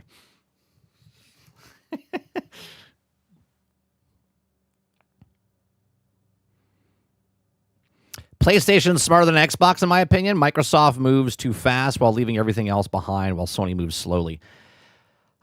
I think it's just two different models, Ray. I don't think what PlayStation's doing is wrong. I've actually said in the past, I like their business model better where they come out with games and then later put it on their PlayStation Plus model. I disagreed with the business model of Game Pass of first-party titles. Now, the day-and-date stuff is nice, but their games coming out and like hurting them, right, is different than when they put a third-party game day and date on their platform because they paid for that, right? They paid for that to put on Game Pass for a third party. So they already gave them the money up front, and now people are playing it, and they're still making the money over there. Where Xbox puts their first-party title games out there, they're not paying. I mean, they're paying their salaries and stuff to make the game, but that game is not making the money because they're not paying the studio the money because they're underneath the umbrella of that, right? So I've said Sony's business model is better by putting, Spider-Man out and then putting it on the thing, but that's going to get less and less because of the way the industry is going. Plumbie says, I'm not sold on the James Bond game, but the Bond theme playing in the trailer makes me want to get it. I'm still on the fence, but I do agree with the other comment earlier. It's Uncharted Bond. The James Bond, and this is how I look at all games. It looks interesting, but it doesn't look very good, right? I'm not a big fan that I don't play. I just don't play the Hitman games. The Hitman games are really cool. I just don't really play them. I played them in the past. Haven't really played the last, 8 years of Hitman. So, it looks like Hitman, and it's made by the guys from Hitman. But there's something off about Bond. It almost looks too arcadey, right? And because they made him young, it doesn't really sell me because he just looks too kiddish to me. It might be a great game, but I'm going to hold my reservations until it comes out to see more. But the gameplay we saw, I was like, yeah, this looks off. Something looks off about it. Roadkill says, yeah, Xbox changes because nobody bought their system. They failed in selling their game system, so they're also changing their whole identity because they suck. No, Roadkill, I know what you're doing, but they changed it way before they weren't selling systems. They were already making the change. How would I, a person that doesn't work in the video game industry, just a streamer, from 6 to 7 years ago, say that this is what Xbox is doing? Before the Xbox Series X and S came out, how would I know that their plan was to go to Game Pass before they did? Right? They said that they lost the console war during the Xbox One era. Right? Then they came out with a new system, and I was like, yeah, they're going towards Game Pass. Game Pass is what it is. I've always said that there was only 250 million people that play on console, and that's an overlap between all the people. How can I, a nobody that doesn't work in the video game industry, know what their plan was before themselves knowing what their plan was? Obviously, I made my call because of basically what was happening. Krabby says Sean Connery says something weird in an interview 100 years ago, and all of a sudden James Bond's beating women. It's ridiculous.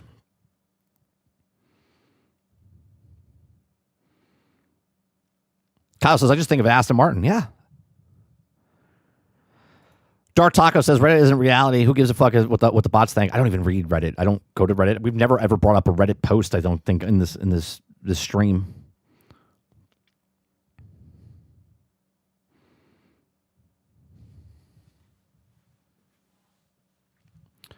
Let's see. If it was a Hitman with gadgets, it would be so down. But I don't think it is a feeling, so it's as too actiony for me. It just looks kind of weird. I don't know. There's something off about it. I can't put my finger on it. Water says, you went to the future. That's right. That's right. I went to the future. Blummy says, Hitman, as it is now as a game, is really good. It actually makes you feel like Bond. Right. That's what I hear all the time. And now they made a James Bond version of it. And you're like, something's off about it. And I don't know. And I'll be honest. I don't know if it's because the people that made Hitman are making Bond. So you're like, oh, it's just Hitman with Bond. Or if it stands on its own 2 feet and it's above Hitman. It's not just Hitman with a mod on it. You know what I mean? Jesse says, because they're making a new 007 game and make him younger, Bond, because of the restarting of his origins. Also, new people will have also not seen any of the Bond games or movies. I get that, but making him younger doesn't really... It's almost like when they had the Adventures of the Young Indiana Jones back in the day, and it just didn't work. Do you know what I mean? Like, I get the prequels and stuff like that, but you're also going into you're making if they are doing the young Indiana Jones, I'm sorry, the young James Bond in the movie form. I mean, they kind of did a reboot with Daniel Craig, so I can't imagine the people that are interested in Bond never saw the new Bond with Daniel Craig, let alone Sean Connery or Roger Moore or Pierce Brosnan, right? Like, they don't have to watch the old ones. They could have just seen the new ones. They know what James Bond is. No one watched the last one. Hence why it bombed the box office. That's another travesty by itself. All right. They try to make him look like Tom Cruise. Yeah, I guess. All right, let's go to the next story, which is the 10 games. 10 games, it's the last show of the year. We got January coming up tomorrow. I said last night when we were playing the game, I was like, I don't even know what's coming out. Right? So, January, let's see what games coming out. We've got Force Gaming here. We like watching Force Gaming. All the links in the description down below for all the content that we're watching or the news stories. You can go down below, click on the links, read them yourself, watch the videos yourself. Appreciate it very much. Hit that like button, hit that subscribe button. If you'd like to go above and beyond that, become a member as little as $5. All right, here's Force Gaming talking about 10 best new games to play in January of 2026. Welcome back. It's time to kick off a brand new year. Yeah, 2025, I'd say, was pretty jam-packed with great games. Had a lot of fun, played a lot of great stuff. And it is looking like 2026 may very well be a repeat of that. Although things are starting out a little slow, there's a couple of decent-looking games worth checking out, I think, in January. Let's go ahead and dive right in. All right, after many years of anticipation, Hytale is finally launching. We've talked about this in depth. Like earlier this year, last year, 2 years ago. Okay. Then it went under. We waited for the storm to kind of clear up. Now they bought it back. They're starting it again. I'm excited for this, but also less excited now because of all the drama that's going on with it. This month. This is the standalone game inspired and created by the people who made Hypixel, a quite popular This was supposed to come out in 2021, by the way. Minecraft server, to say the least. Now, the gist here is it's kind of like Minecraft, but with a much heavier emphasis on adventuring, exploration, combat, and RPG elements. In fact, to quote the developer directly, Hytale blends the freedom of a sandbox with the momentum. Those of you guys that don't know what Hytale is, basically the guys that made this game were big Minecraft fans. Okay? They used to make mods for Minecraft, and then they decided to make their own standalone game. And then we're making it basically, like he said, an RPG adventure type of stuff, right? Of an RPG, explore a procedurally generated world full of dungeons, secrets, and a variety of creatures, then shape it block by block. Now, this is going to be an early access release during which they will be focusing on polishing the core systems. A part of me kind of wants to support this because I supported Minecraft way back in the day and paid $4. And then it turned out to be one of the biggest games ever created. I love Minecraft, right? Because of everything it was. There was another game called Boundless that came out that basically monetized the shit out of it and kind of ruined it for itself.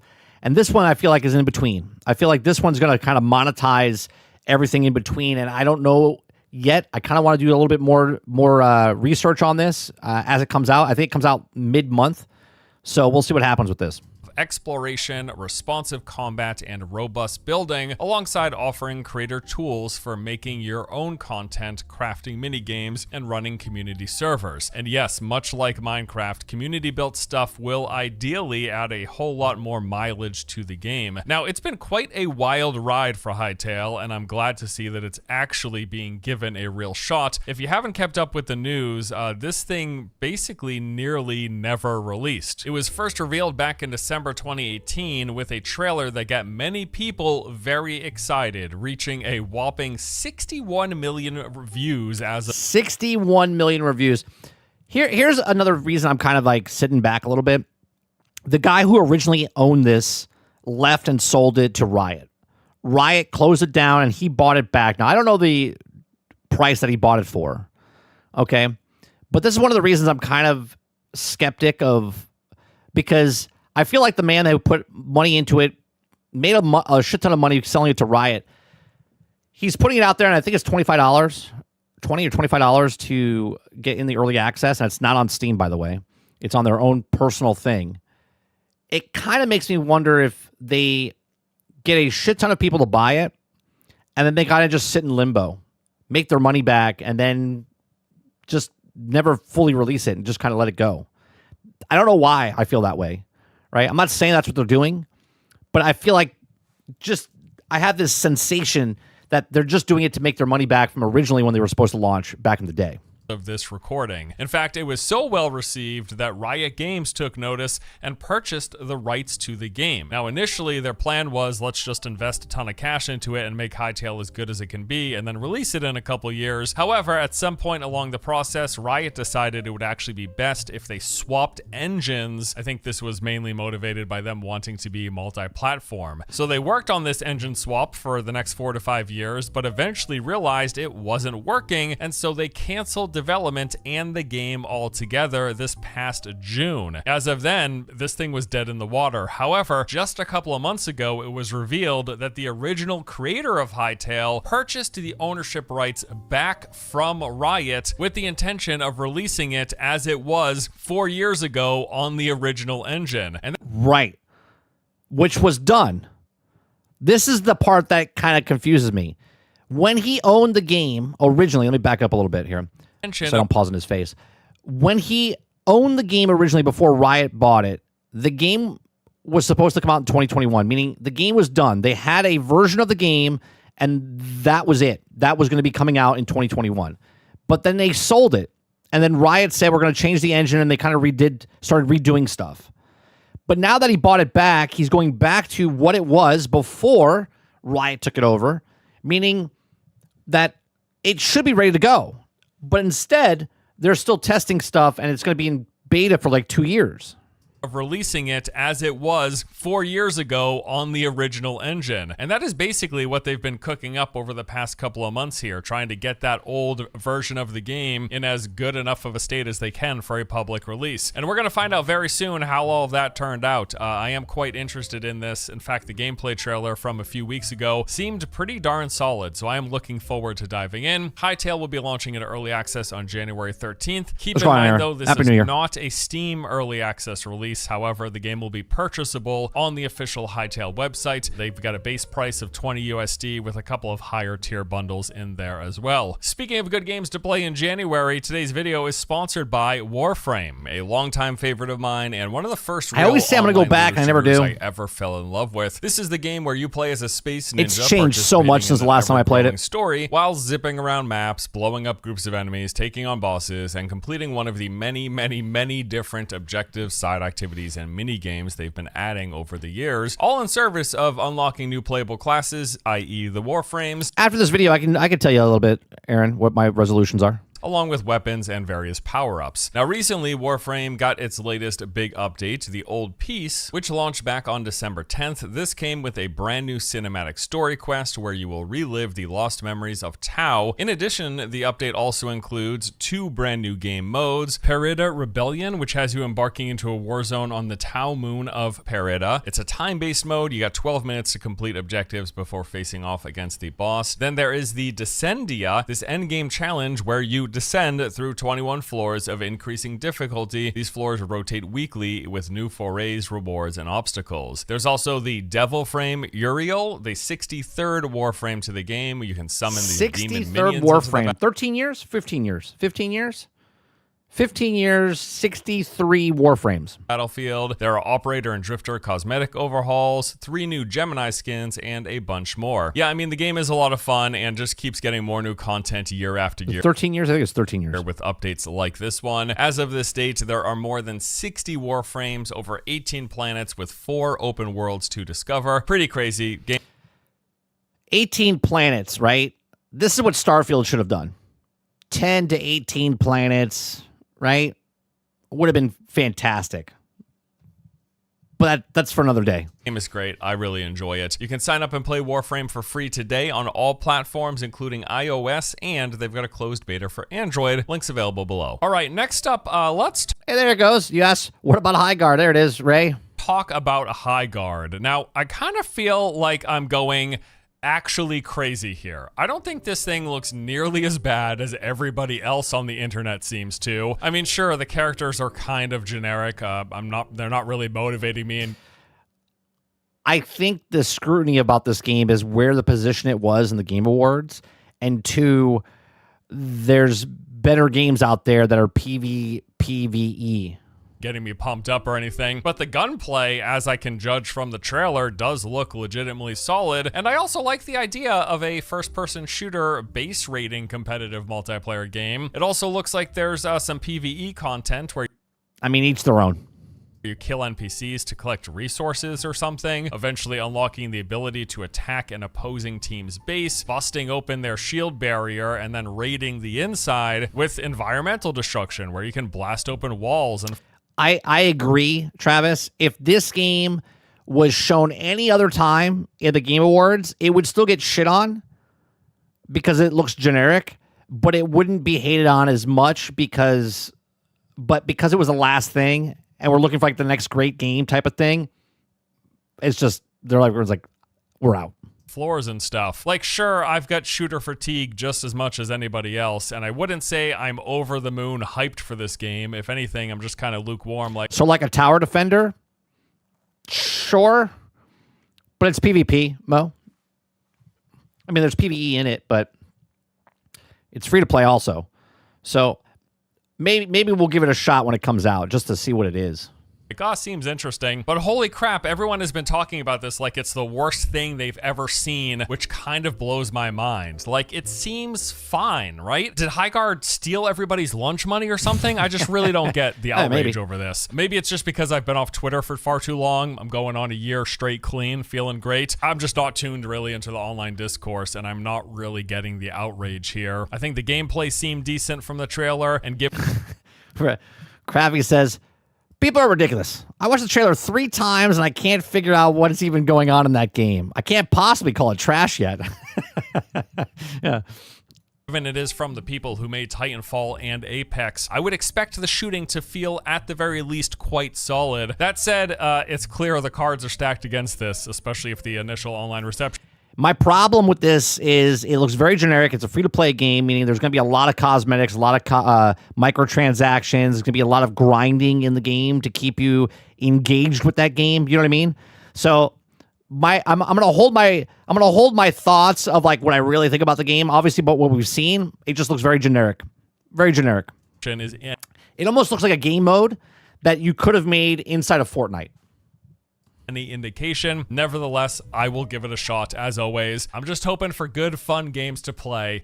Maybe this will be one of those. Maybe it'll be boring and uninspired. We'll find out soon enough. Barring any last-minute delays, currently High Guard is set to release on January 26th, coming first to PC with an eventual console launch planned for later on. All right, the Midnight Walkers. This is a hardcore PvPvE FPS zombie extract. What is this? What is this called? All right, the Midnight Walkers. This Midnight is a Walkers. hardcore PvPvE FPS zombie extraction game. Everyone's looking for a new... Oh, for God's sakes. I get it. I understand. An extraction game, another extraction game, but now it's with zombies. Jesus. All right, let's see it. One of those, right? I know many of you are still hyped up on Arc Raiders, which I totally get. It's for good reason. That game is legitimately amazing. But hey, zombies. What about an extraction game where you added zombies? That could be good. You can play either solo or in trios. You're going to go around scavenging for loot to get gear, killing zombies as well as other players or survivors as you all try to escape. Make it out alive. You can craft with the materials as well as buy and sell more powerful equipment. But like most extractions, of course, if you die, you lose it all. The game is set in Liberty Grand Center. Aaron, do you like Overwatch? If you don't like Overwatch, I get why you say it's a bad game. But Marvel's is Overwatch, but it's a better game because it's Marvel's. Because Marvel's is a bigger brand than what Overwatch created. This is a giant mega complex made up of many floors, each of them having different themes. There's a hospital, a shopping mall, and a casino. And then beyond the zombies, yes, you're going to be dealing with other players as time passes. I look at this, and I kind of wish this was Left 4 Dead 3. Do you know what I mean? I kind of wish this was Left 4 Dead 3. We've got this poison gas that spreads to random floors, I guess, instead of having a closing circle like a lot of these games do. And you have to use elevators or stairs to avoid that spreading gas. There are 4 classes to choose from. You have got Brick. Yeah, Rematch is actually a really good game. Rematch is actually a good game. A warrior armed with a large hammer and heavy armor, Crow, an assassin who's quick and uses daggers, Lockdown is a sniper with a bow, and Margarita is a support class that mixes cocktails to heal and buff allies. Legitimately, like, pretty clever there. Now, originally this game was supposed to release back in November, however, they delayed it in order to polish and optimize the game. Uh-oh. It's supposed to reach out in November, but they probably delayed it not to fix it because Arc Raiders came out. I think that's the reason they delayed it. I'm pretty sure that this game didn't delay because they had to fix some stuff. I think they delayed it because it's an extraction shooter or extraction game and Arc Raiders is blowing up. But further, I would say that's a pretty good call because some of those initial trailers did look a bit choppy. Hopefully they got some good work done because yeah, it's been a hot minute since I played a zombie game. I'm totally down for one of those. And I do in fact think this is a pretty good setting for the extraction formula. The Midnight Walkers is set to release on January 28th. It will be coming to PC via Steam Early Access. Cairn is a survival rogue. I forgot about this game. I played the beta with this game and I actually like this game. This game seems pretty interesting. The rock climbing one? Like climbing simulator, you play as a mountaineer attempting to reach the summit of Mount Kami, which requires planning a route and executing an incredibly treacherous climb. This is a pretty neat looking game. It has had a demo out available for it for a fair while now, and I've heard pretty positive buzz around that. And yeah, I mean, it's really about 2 things. You are climbing this mountain and trying to survive. It features this realistic simulation system that allows for intuitive climbing. While you are scaling, you'll constantly be searching for the best hold. No, that'd be a completely different game. Water. Karen would be a game where you play as a white liberal woman that runs around to businesses and just screams at people. It's completely different. To place your hands and feet upon while having to maintain your posture, effort, and balance, else you will fall. You play as Ava with the goal of being the first human to ever reach the summit of Mount Kami. Along your route, you're going to be meeting unexpected companions and hearing from those left back on the ground. They say it's a fairly open exploration game as you're actually free to climb anywhere as you make your ascent up the mountain, approaching each rock face, looking at and How is this a wokey game, Aaron? It's a rock climbing game. Planning your route ahead of time and then carefully making your way up. There will of course be unexpected challenges that present themselves during the process, from weather to animals to other various things. And again, beyond the climbing, there's a whole extra layer of survival stuff. The art style is wokey?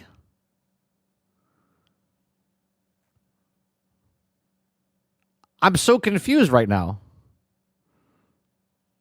The art style is wokey? Oh my God.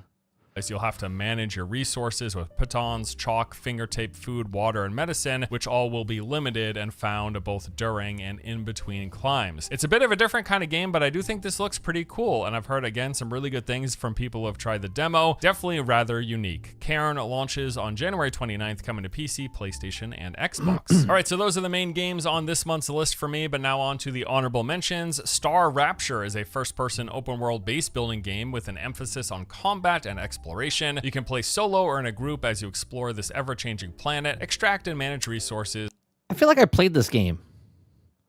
I played the game like 2 years ago, but I can't remember. It looks familiar.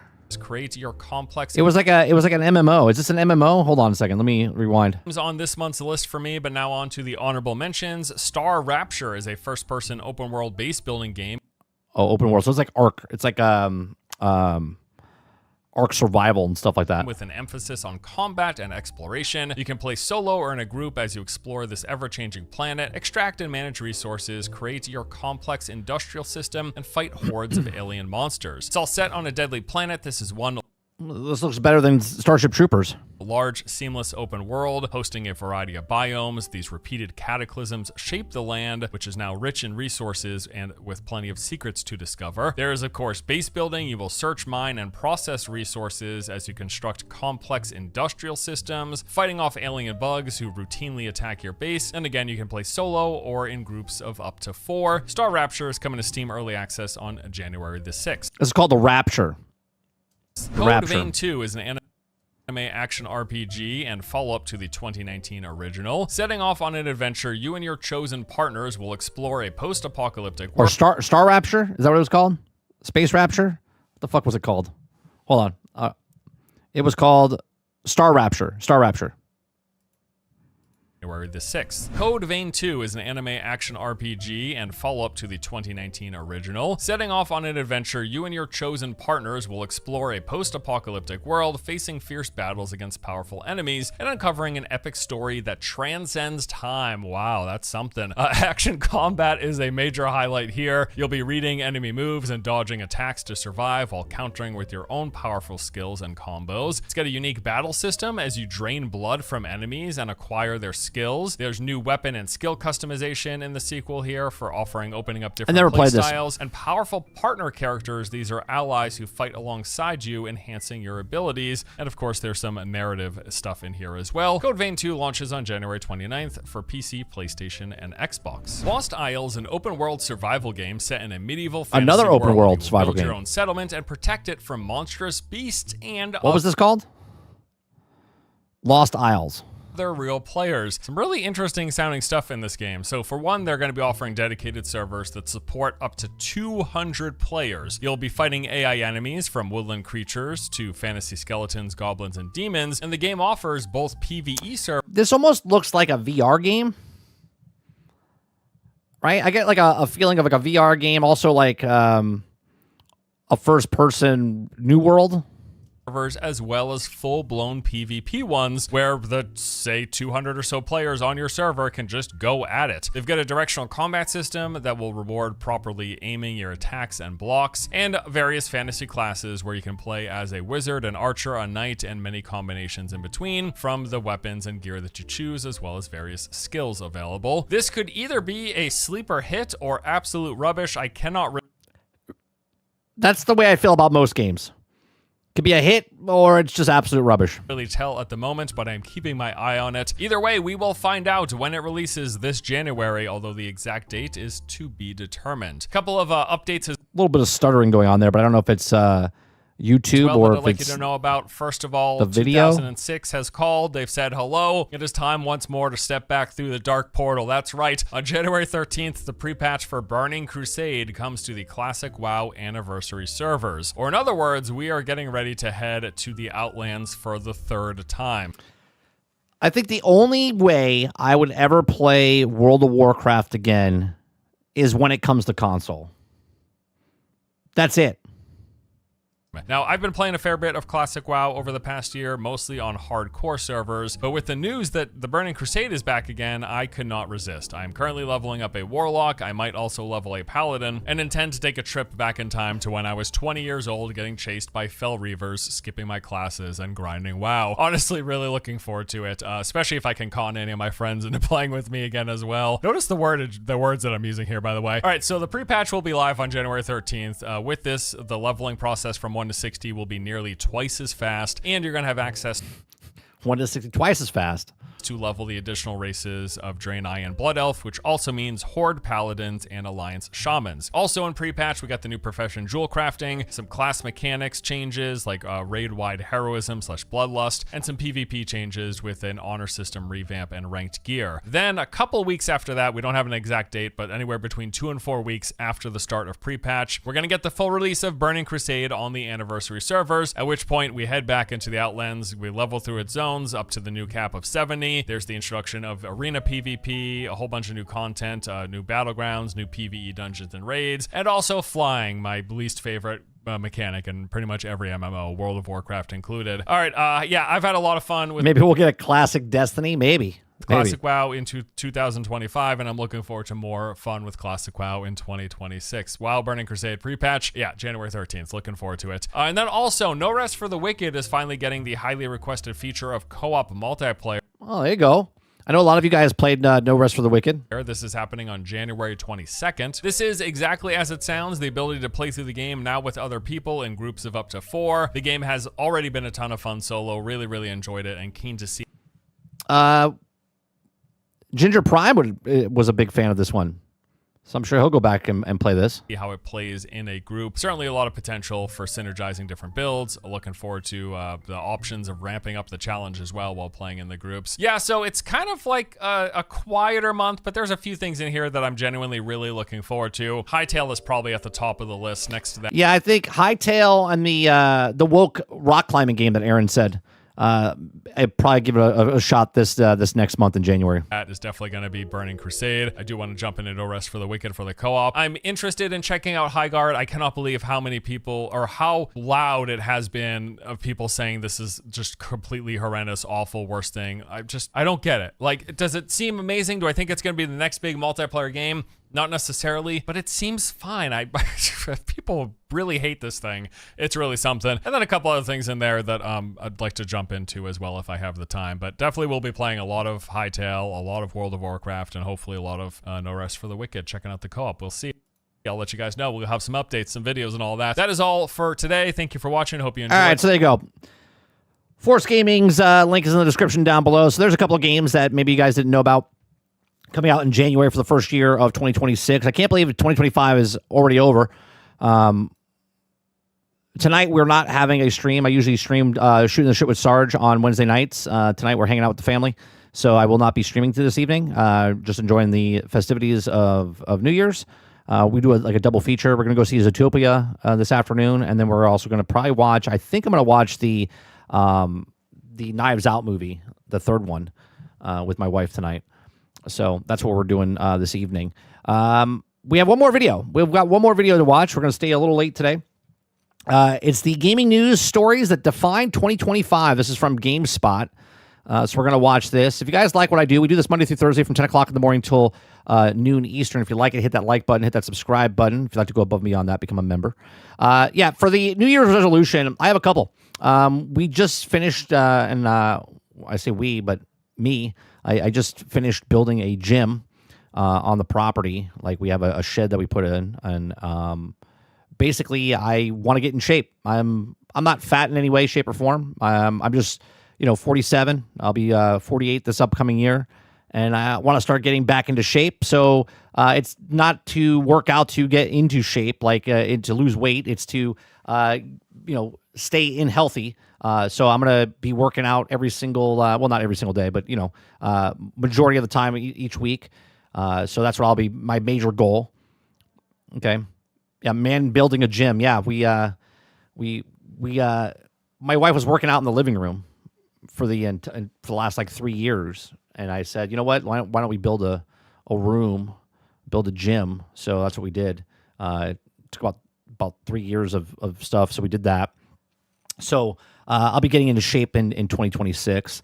Another thing is the channel. The channel itself. I would like to. It's a lot of work for one person to do as much as I'm doing on YouTube, and I want to grow the channel. My content's not something that is very widespread. You know what I mean? I've been doing the exact same thing. This is our channel has been up for 3 years and going on 4 years for this channel. So looking to grow the channel. We had less viewership this year, but we had actually, less viewership, more viewership during the live shows, less viewership, but I moved stuff over to the gameplay and stuff over there.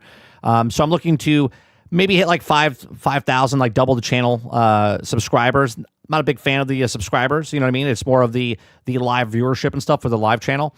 And try to maybe get some more guests to chatting with, because we didn't do much this past year with chatting with. I think we had like 2 or 3 episodes. So those are a couple of my resolutions this year. Water Bear says 30 steroids allegations coming soon. Let's see.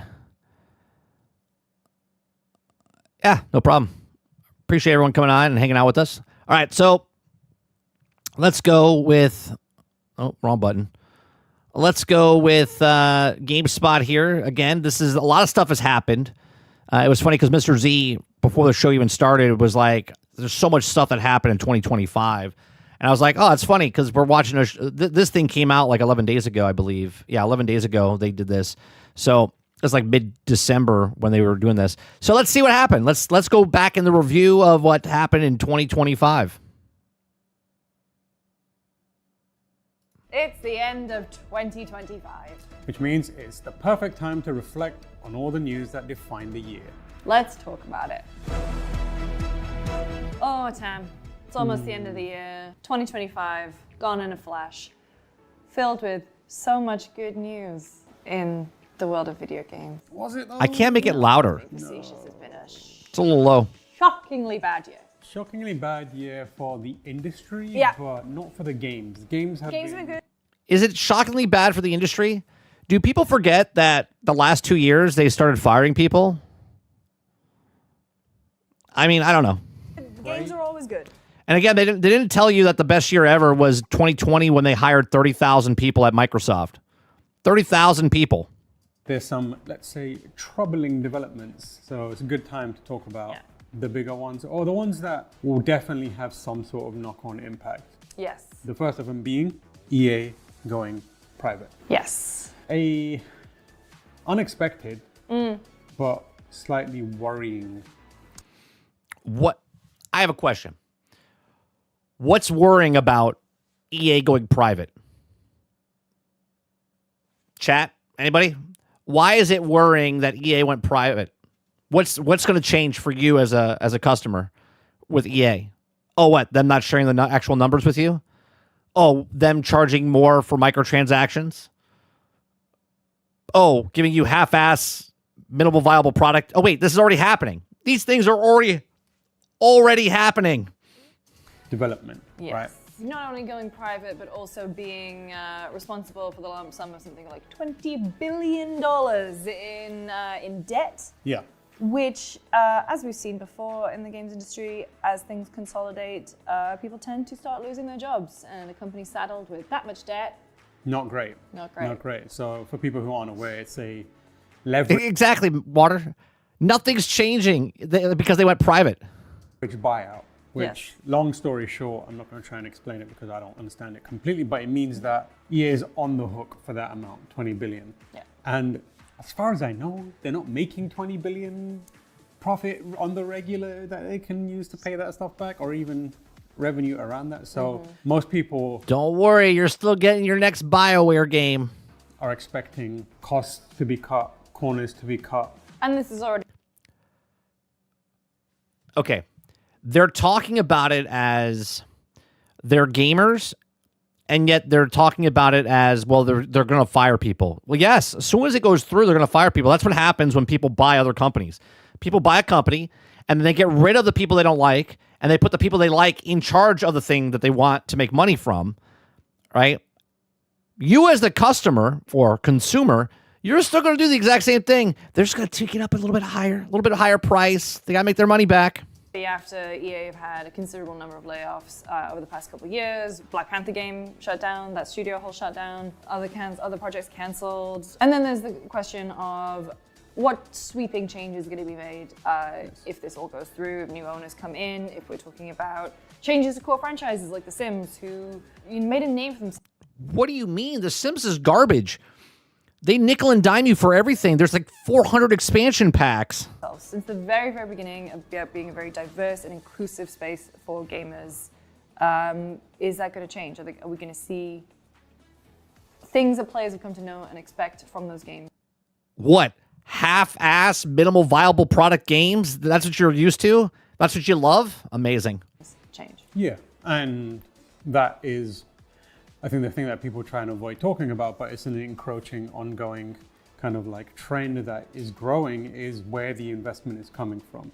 Specifically, it's coming from the Saudi Arabia Public Investment Fund, which is a entity that has been growing in what its acquisitions are. And then on top of that, there is a, from Affinity Partners, I believe it's called, which involves Jared Kushner, the president's son-in-law. So some, let's just say, not the most above board backers to pick this up. So, I mean, like for many people, there's a worry that how do the current sensitivities and social kind of understanding of what's progressive, what's not, kind of come into conflict potentially with those investments because they have. What do they think is going to happen? All the games they have is sports games, right? Sports games is the majority of what they have at EA. So they're worried about diversity. Would they get rid of all the black players from football game? Like, what are they talking about here? What are they talking about here? Like, you're buying a minimal viable product games. They're going to try to scale down the minimal viable product game so they can make more money on their minimal viable product game. Very clear perspectives. Yeah. And that is going to continue to grow, I think, in this industry, but we'll see how it plays out. Yeah. Love to see it. All right, that was one of the big news stories. Let's go on to something cheerier. Just kidding. Layoffs. Layoffs. Continued. It has been a very miserable. Insert year after the layoffs. Layoffs happen every year. Every year. Every year. A few years for a lot of people in the industry, a lot of like unprecedented numbers of jobs. That's right, Jay Prossi. It's got to do the corporate salute. The corporate salute, the number has to continue rising. Jobs have been lost. An awful trend that unfortunately continues to happen. I don't think I know of a single studio that has not had cuts in some form or another. Yeah. Sandfall Studios didn't have anything happen to them. I don't think Pal World had anything bad happen to them. I don't think they laid off anybody. There's plenty of companies that didn't lay off anybody because they weren't overbloated and paying millions, hundreds of millions of dollars and tens of thousands of employees that were doing absolutely nothing redundancy.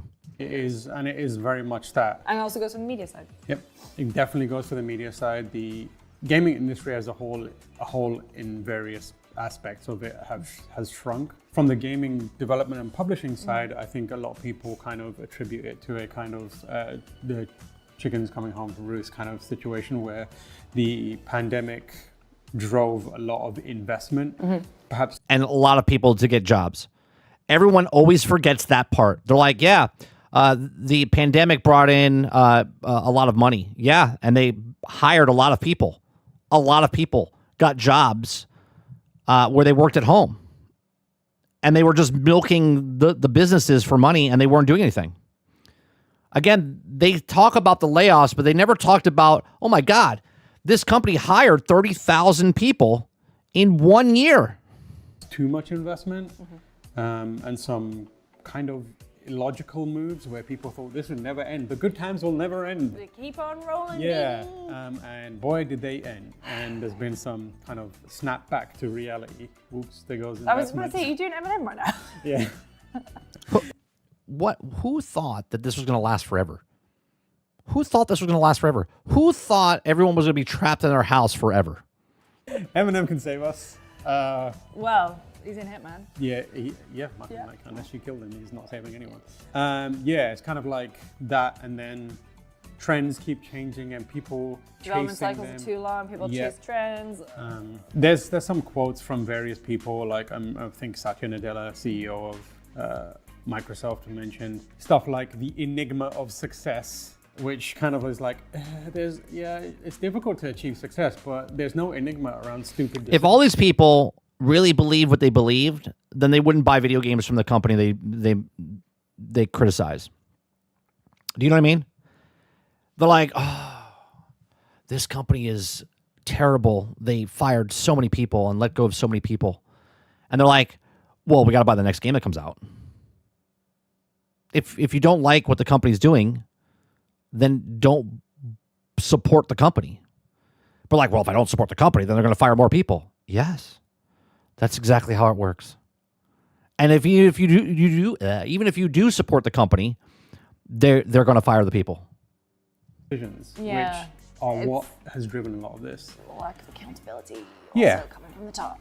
A lack of accountability is definitely a big part of it. The people who are working the hardest to make sure that businesses succeed are the ones that are often suffering because of it. So I think this is another thing that is likely to Is this an end of the year thing or a eulogy? What's happening here? continue going into the next year and maybe beyond, especially as, the scale of development isn't changing. No. People are just making bigger bets. And Yes. that can only go one way. I mean, we are seeing a kind of a more of a rise of that like AA space, but at the same time, no one is funding right now. No one's funding. And if you A rise of AA's, but no one's funding. This happens in movie industry, music industry. And you know what happens when people don't fund and people still make movies and still make music? They rise above it because they don't need the multi-million-dollar budgets to make the thing. want to make money on a certain scale, you have to make these giant kind of like bets, I think. And as far as businesses are concerned, that's all they want to do. The numbers have to go up sharply. Well, speaking of big bets, Everyone has to go up. I need more viewership. They need more clicks. They need more people to play the game. let's talk about Xbox. They have gone to become fully a third party. What's going on with What's Xbox? going on with that company? I Yeah. mean, like, it's not all necessarily bad. Again, No. Games like Sea of Thieves, Yeah. Forza doing well on PlayStation. PlayStation has a much higher install base. Printing money. printing money, yeah. They've got like Grounded is moved over, Forza's doing good over there, kind of stuff. And I think the broader thing, I don't think this is a bad thing. I think it's just a big shock to a lot of systems. I don't understand this. You guys know where I stand, right? I don't understand this where people are upset that more games are going more places and they're like, well, I bought the game on Xbox, but now it's going to PlayStation. Can you imagine? It's like, are you playing the game on the console that you want to play it on? Cool. Right? So let me get this straight. It's okay owning a Nintendo Switch, a PlayStation, and an Xbox, right? It's okay that you own all three and you're playing the games that you want to play on your console, but it's not okay if a game is on one of these platforms is now that you can play on these platforms. That is sacrilege. Like, you can't do it. It's like, oh my God, the world's coming. Like, what are we talking about? Like, you're playing the game where you want to play it. If you want to play it on Xbox, then buy an Xbox and play it. But if you don't want to play it on Xbox, like, you could just go play on any other console that you have. I never understood the people that get upset that someone else can play the game that you have. Makes no sense to me. Because we're so used to Microsoft draw and like being completely separate, and there's a console war with, And they also, let's be real here, Microsoft's marketing for the past few years, certainly in the Series X and S years, like they fanned those flames. They really lent on that core Xbox audience. And so, yeah, it's not going to go down well when you take away the part of their identity to be like, well, those games that we told you could only play on our machine, you can play everywhere now. Yeah. But the reason they did that is because they knew what was happening in the industry, and they don't want to make exclusives for games because people they know are not going to buy a console just for the one game. So they just take the game and put it on the other platforms where people are so they can make the money. Would you rather have 0% of 100? Doesn't make sense. Exclusive games have always been around since the games that were pretty much invented. Yeah.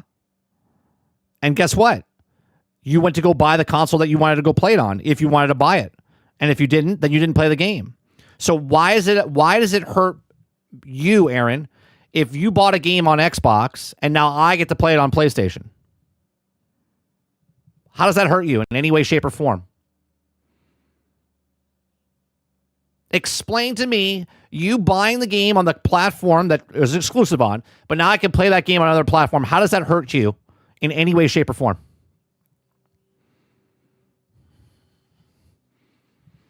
Franchises, the IPs that they've spent decades kind of creating as, It doesn't make it unique or special anymore. So the feeling that it made you special, like you're the only person that could have bought that thing on that console, is what's taken away from you. Right? The feels. Right? That's what you're upset about. So you thought it was special, then you should go buy an Xbox right now. You should go buy Xbox right now because it's the most precious thing, because there's not going to be very many left. It'll make you feel good that you own something that other people don't. Like, what are we talking about? It doesn't affect you in any way, shape, or form. You still play the game. If it's a single-player game that was exclusive for a console, so what happens now? PlayStation's games are all coming to PC. What happened? Counterparts or going up against similar franchises and that kind of stuff. Either way, no one's going to enjoy the idea of Master Chief appearing anywhere but on Xbox. But I think... Unless it's in Fortnite. Yeah, exactly. But I think Microsoft's own strategy has been to build brand loyalty. So inevitably, when you reach that point where you need to make your IPs ubiquitous, there's going to be some pushback. It's the same for PlayStation, to a lesser degree. When Spider-Man started popping up on non-PlayStation places and all these other franchises as well, people were like, we don't like it. So the customer's upset because now Spider-Man doesn't feel special anymore. But Sony feels special. You know why? Because they're making a shit ton more money.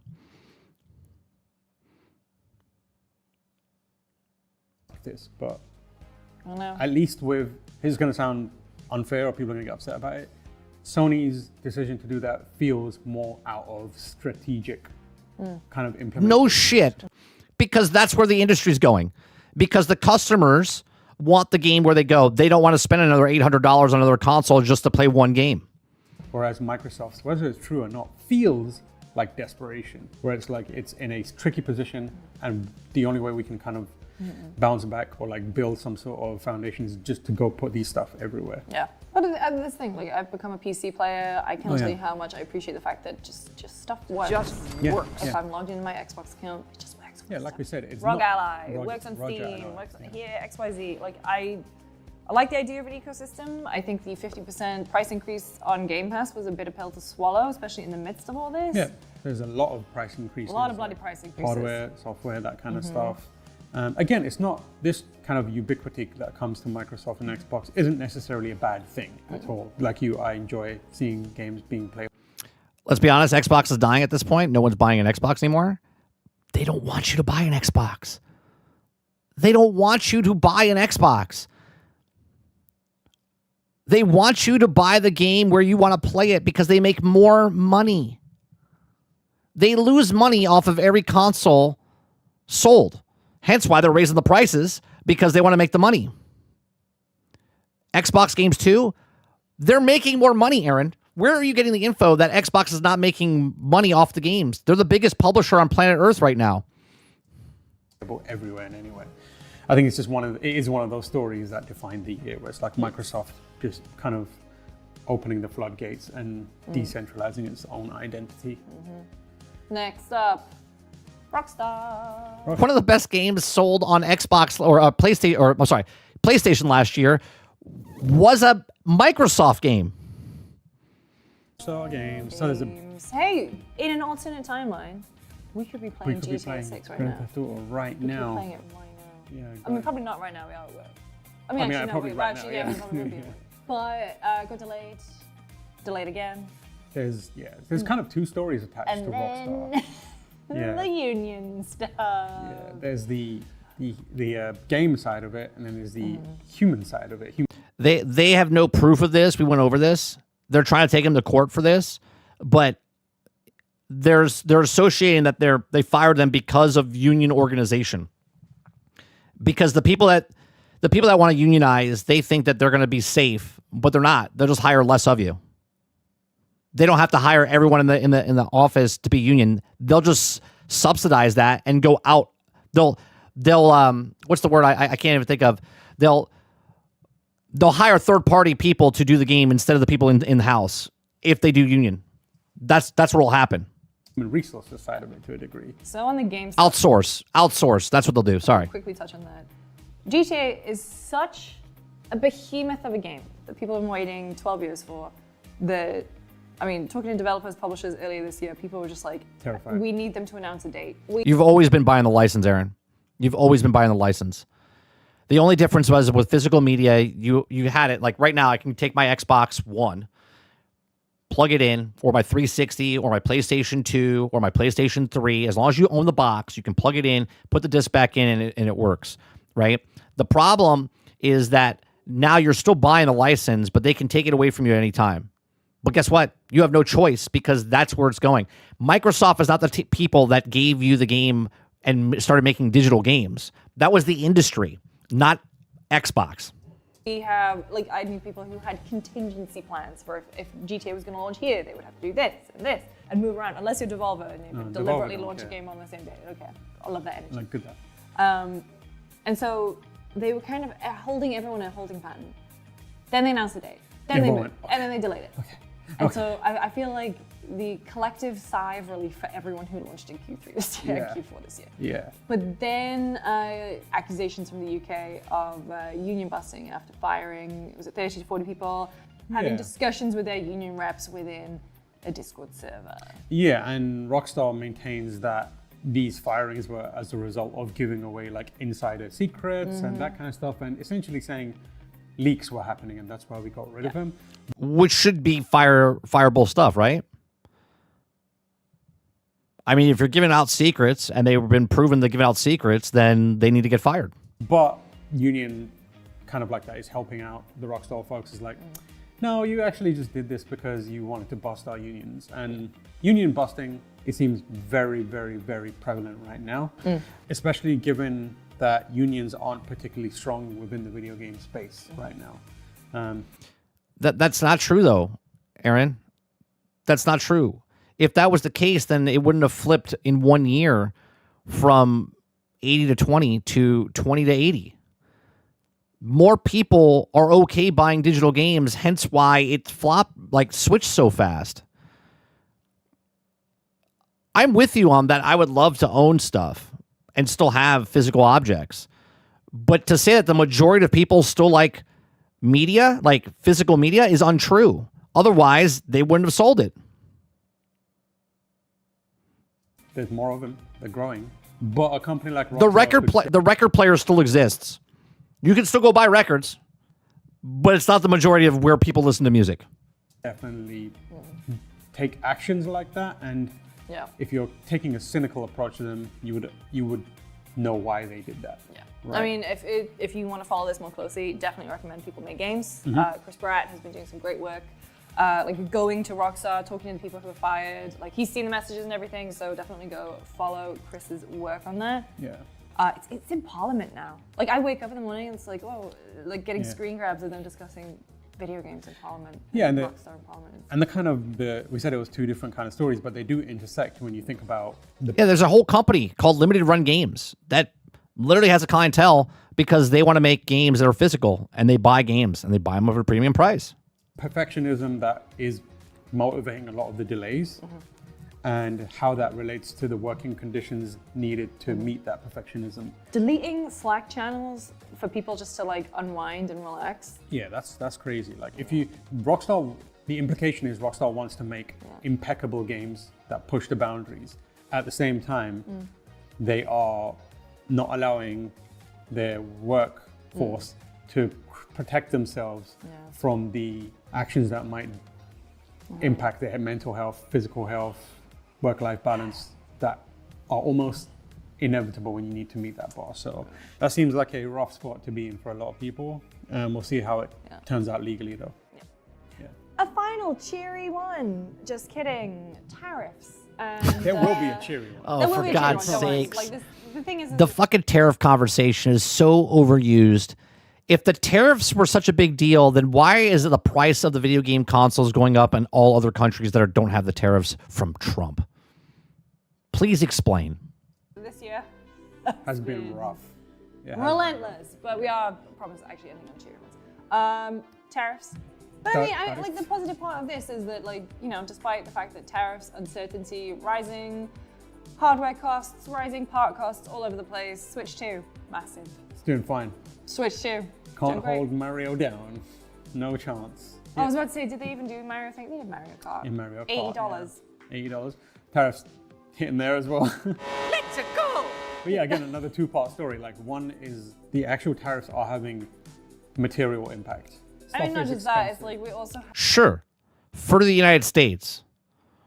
But what about everybody else?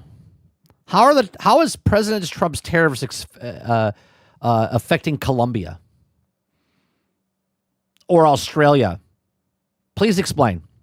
have the AI bubble wrecking things like graphics cards, RAM. Oh, yes. Like, if you thought PC gaming was a luxury hobby, buckle up for 2026. Oh yeah, we'll probably be talking about that early next. I love how it says ESA warns Trump's tariffs could harm. Well, you should have took the parentheses and moved it over to the could, right? Year. Yes. Around the CES time when we know a bit more about how things are going, but I mean, right now it's like... and you know the worst part is, like, for me, as my personal experience has been being hit with tariff for things that I ordered years ago. Like, stuff like Kickstarter things. Kickstarter thing. What do you do with your physical media, though, Aaron? Let's say you have an Xbox or a PlayStation 3, right? You have a PlayStation 3, you have a physical media, you can play all your games. Then your console breaks. What happens? What happens to all your games? They're obsolete, right? You can't play it unless you go out and try to find another PlayStation 3 to play your games on. You own them until you can't. You own them until you don't. These are all like figurines and stuff like that are coming from Japan that were in pre-order like 2 years ago and are finally finished in production. I have received mails about tariffs I need to pay for, and I don't know what the item is. So, and also I don't know whether it's Physical media does break over time. CDs, DVDs, all those, they break. The actual film on the disc actually degrades and comes off. an item that I purchased or some. Why would my PlayStation 3 break? Things just break over time. Actually, not using something and putting it to the side actually can decay it, all depending on where it is. If it's too dry of a place, if it's too in a moist type of place, like there's so much stuff, right? Like literally that's what was happening with the Xbox 360 back in the day, because the soldering on the actual board was popping off, and that's why you were getting the red ring of death. Not because people were like dropping their machines places, is because things degrade over time. Heat, cold, moisture, whatever. Using the actual thing. We've actually had a conversation about like your light switch. You're like, why would my light switch break? Well, your light switch has a lifespan. And if you have a light switch in your bedroom that you turn on every single day, multiple times a day, that's getting used more than the one that's the garbage disposal switch. So the garbage disposal switch probably won't break in your lifetime of the house, but your switch on your wall will probably go through it because you're using it more. Someone is sending me unprompted. Yeah. Because we get sent stuff now and Yeah. then.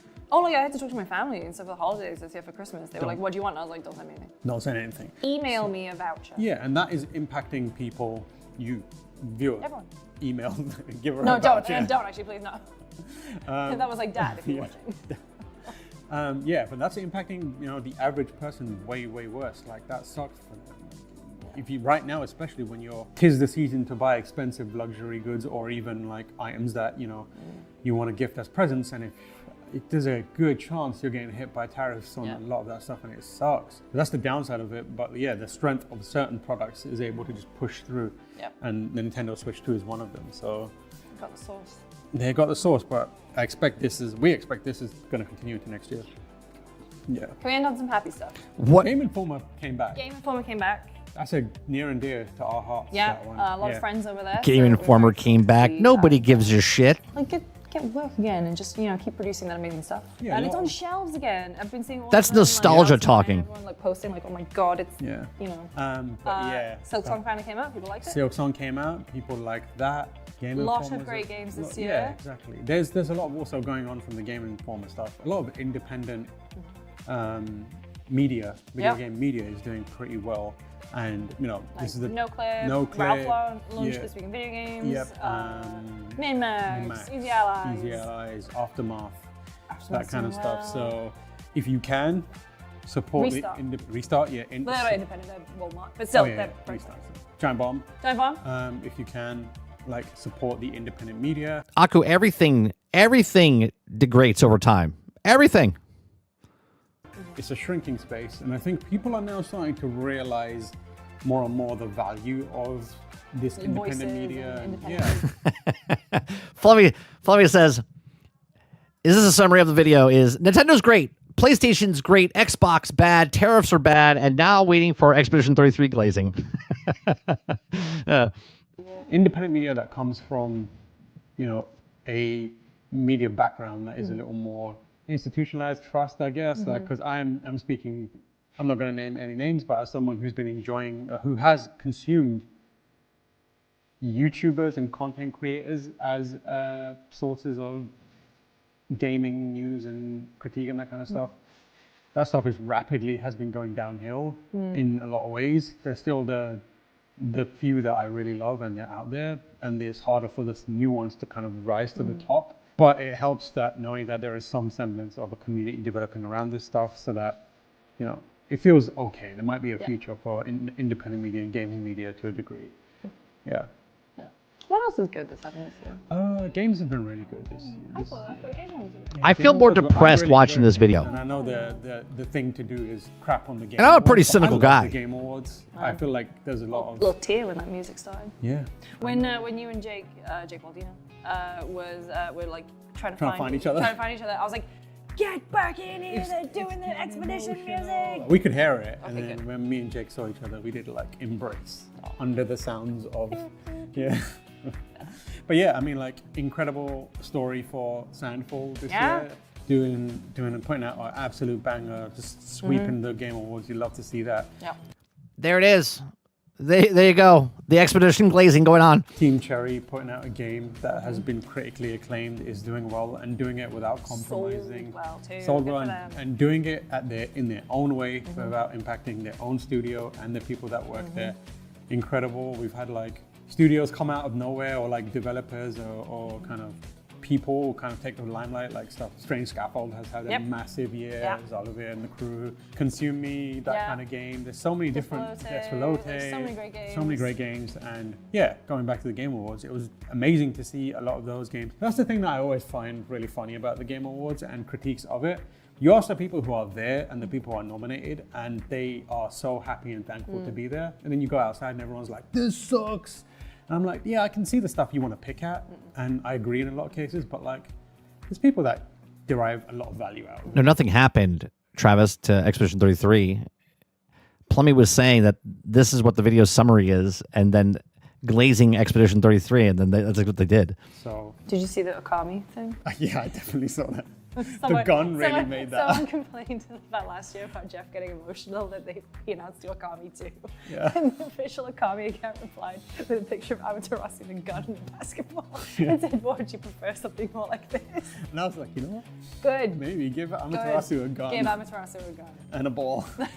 All right. Look, 2025. Also a good thing. We came back. The show Yeah, we back. came back, yeah. Thank you for sticking with us. And yeah, we know a lot of. I don't think I'm ever coming back. I'll be honest with you. Jesus, what a 11,000. This is terrible. Can I just say, I only have a 2,650 subscriber channel, right? They have 5.66 million subscribers, and they have 11,000 views in 11 days.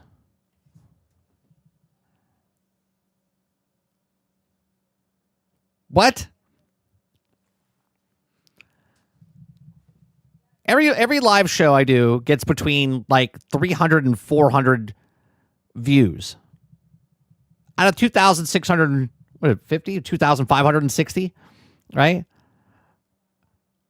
Like, that's terrible.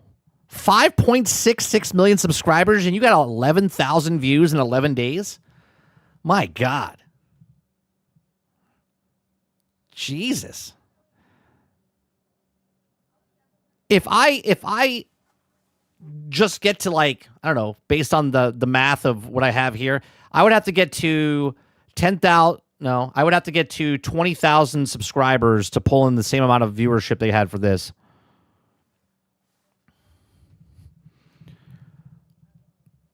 They ain't watching these two sparks of opinion. Yeah, it's crazy.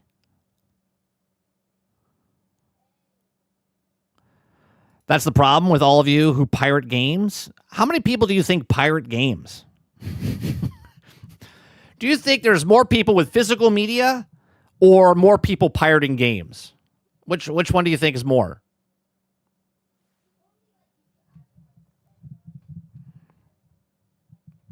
Altern says, well, now you know firsthand how the videos are not that good. I guess.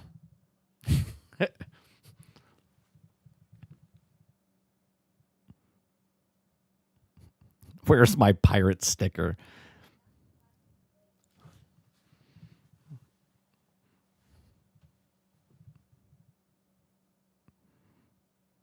Travis says, Aaron's stealing my gimmick for being insane takes. Yeah, Aaron's been hiding out in the shadows all year. Do I pirate? I don't pirate anything. I've spoke about this. I spoke about this because I worked in the film industry and I don't like pirating stuff. So the one thing I did watch last year, was it last year or was it the year before? I guess it was the year before, was the Borderlands movie that came out. But I didn't pirate it. Someone posted it on YouTube and I watched it on YouTube.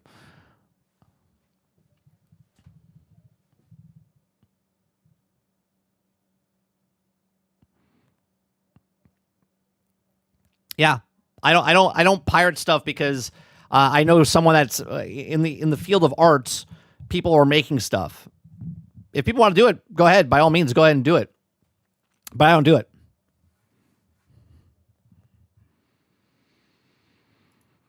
Well, the problem with the media channels is that none of them have a spine anymore. All they say is the same thing to make all the sound like they know what they're talking about. That's why Borderlands movie failed. 30 did not go see it. I mean, I said I wasn't going to go see it. This is how bad it was, Z. I watched it at 1.5 speed when it was on YouTube because I just didn't give a shit. Ray says piracy is fun, but losing the cloud save, easy access, and community is worse. Gabe said it. Piracy is a service problem. 100%. 100%. I'm not mad at people that pirate. Right? I have no judgment against people that are pirating. I just said that I don't do it because of the field that I worked in.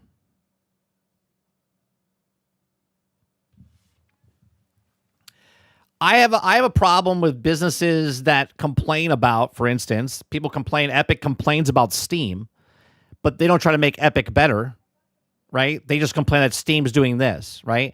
Nobody wants to bring their company up to the standard. They want the standard to come down to their quality. Hence why EA, minimal viable product. Hence why the video game industry is in uproar because Expedition 33 won all the things, right? Nobody wants to actually talk about the problem. They want to talk about the thing that's doing well and make it a problem, right? The problem is not Expedition 33 winning 9 awards, right? Expedition 33 paying $10 million and getting people that never made a game before. That's not the problem. The problem is the AAA studios, the quadruple A studios making a game for $350 million, telling you that it needs to cost $80 to make, that you have to have live service, that you have to pay for the game, you have to do all these things, and if you don't do it, you're sexist, racist, misogynistic, and Steam is bad for the business, and Game Pass is bad for the business, and all these things are bad for the business, but yet, make a game, sell a game. Right? Make a game, sell a game. Make your thing up to the standard of what's out there.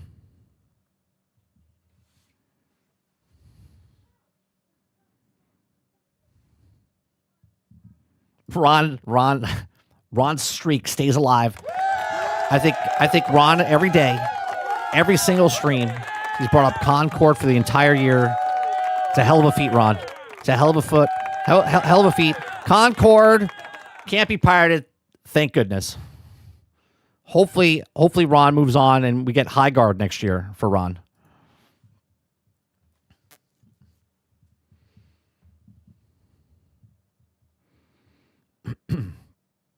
Ray says, when I was a kid, I did sail the high seas and also have a Steam account. Also, those games I didn't play, honestly, lost the save files over time. But my 13-year-old's XCOM legal save file is still here.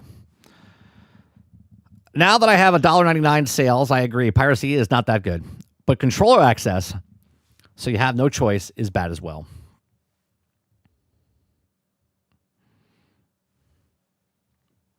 All right. We've had a hell of a year of 2025. I've had the same amount of what is it? We've had a rise in live viewership this year, which I appreciate. If it's your first time here, if it's your last time here, whatever, I do appreciate you. If you come out for 1 second, 1 minute, 1 hour, we'll start tomorrow. Daily Grind, the first episode of 2026. You guys have a safe New Year's. If you're going out, drinking, partying, whatever it is, be safe. Happy New Year. There is no stream this evening for Shooting the Shit with Sarge. We will be back tomorrow morning for the Daily Grind. You guys have a great rest of your day, evening, or night, wherever you are in the world. Appreciate it very much. You guys have a great one, and I'll see you guys next year. Happy New Year.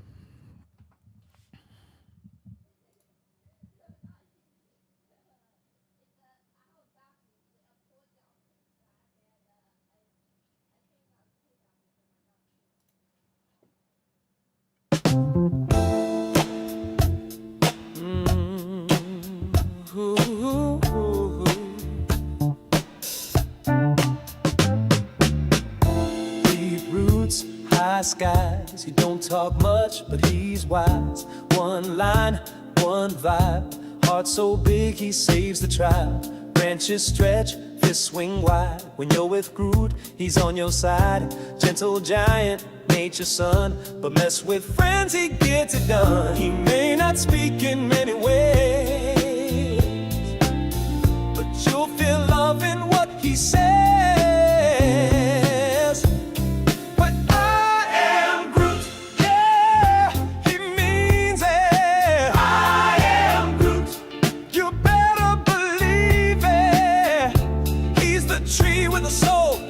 A spark shining bright in the deepest dark. No cape, no crown, no need to shoot.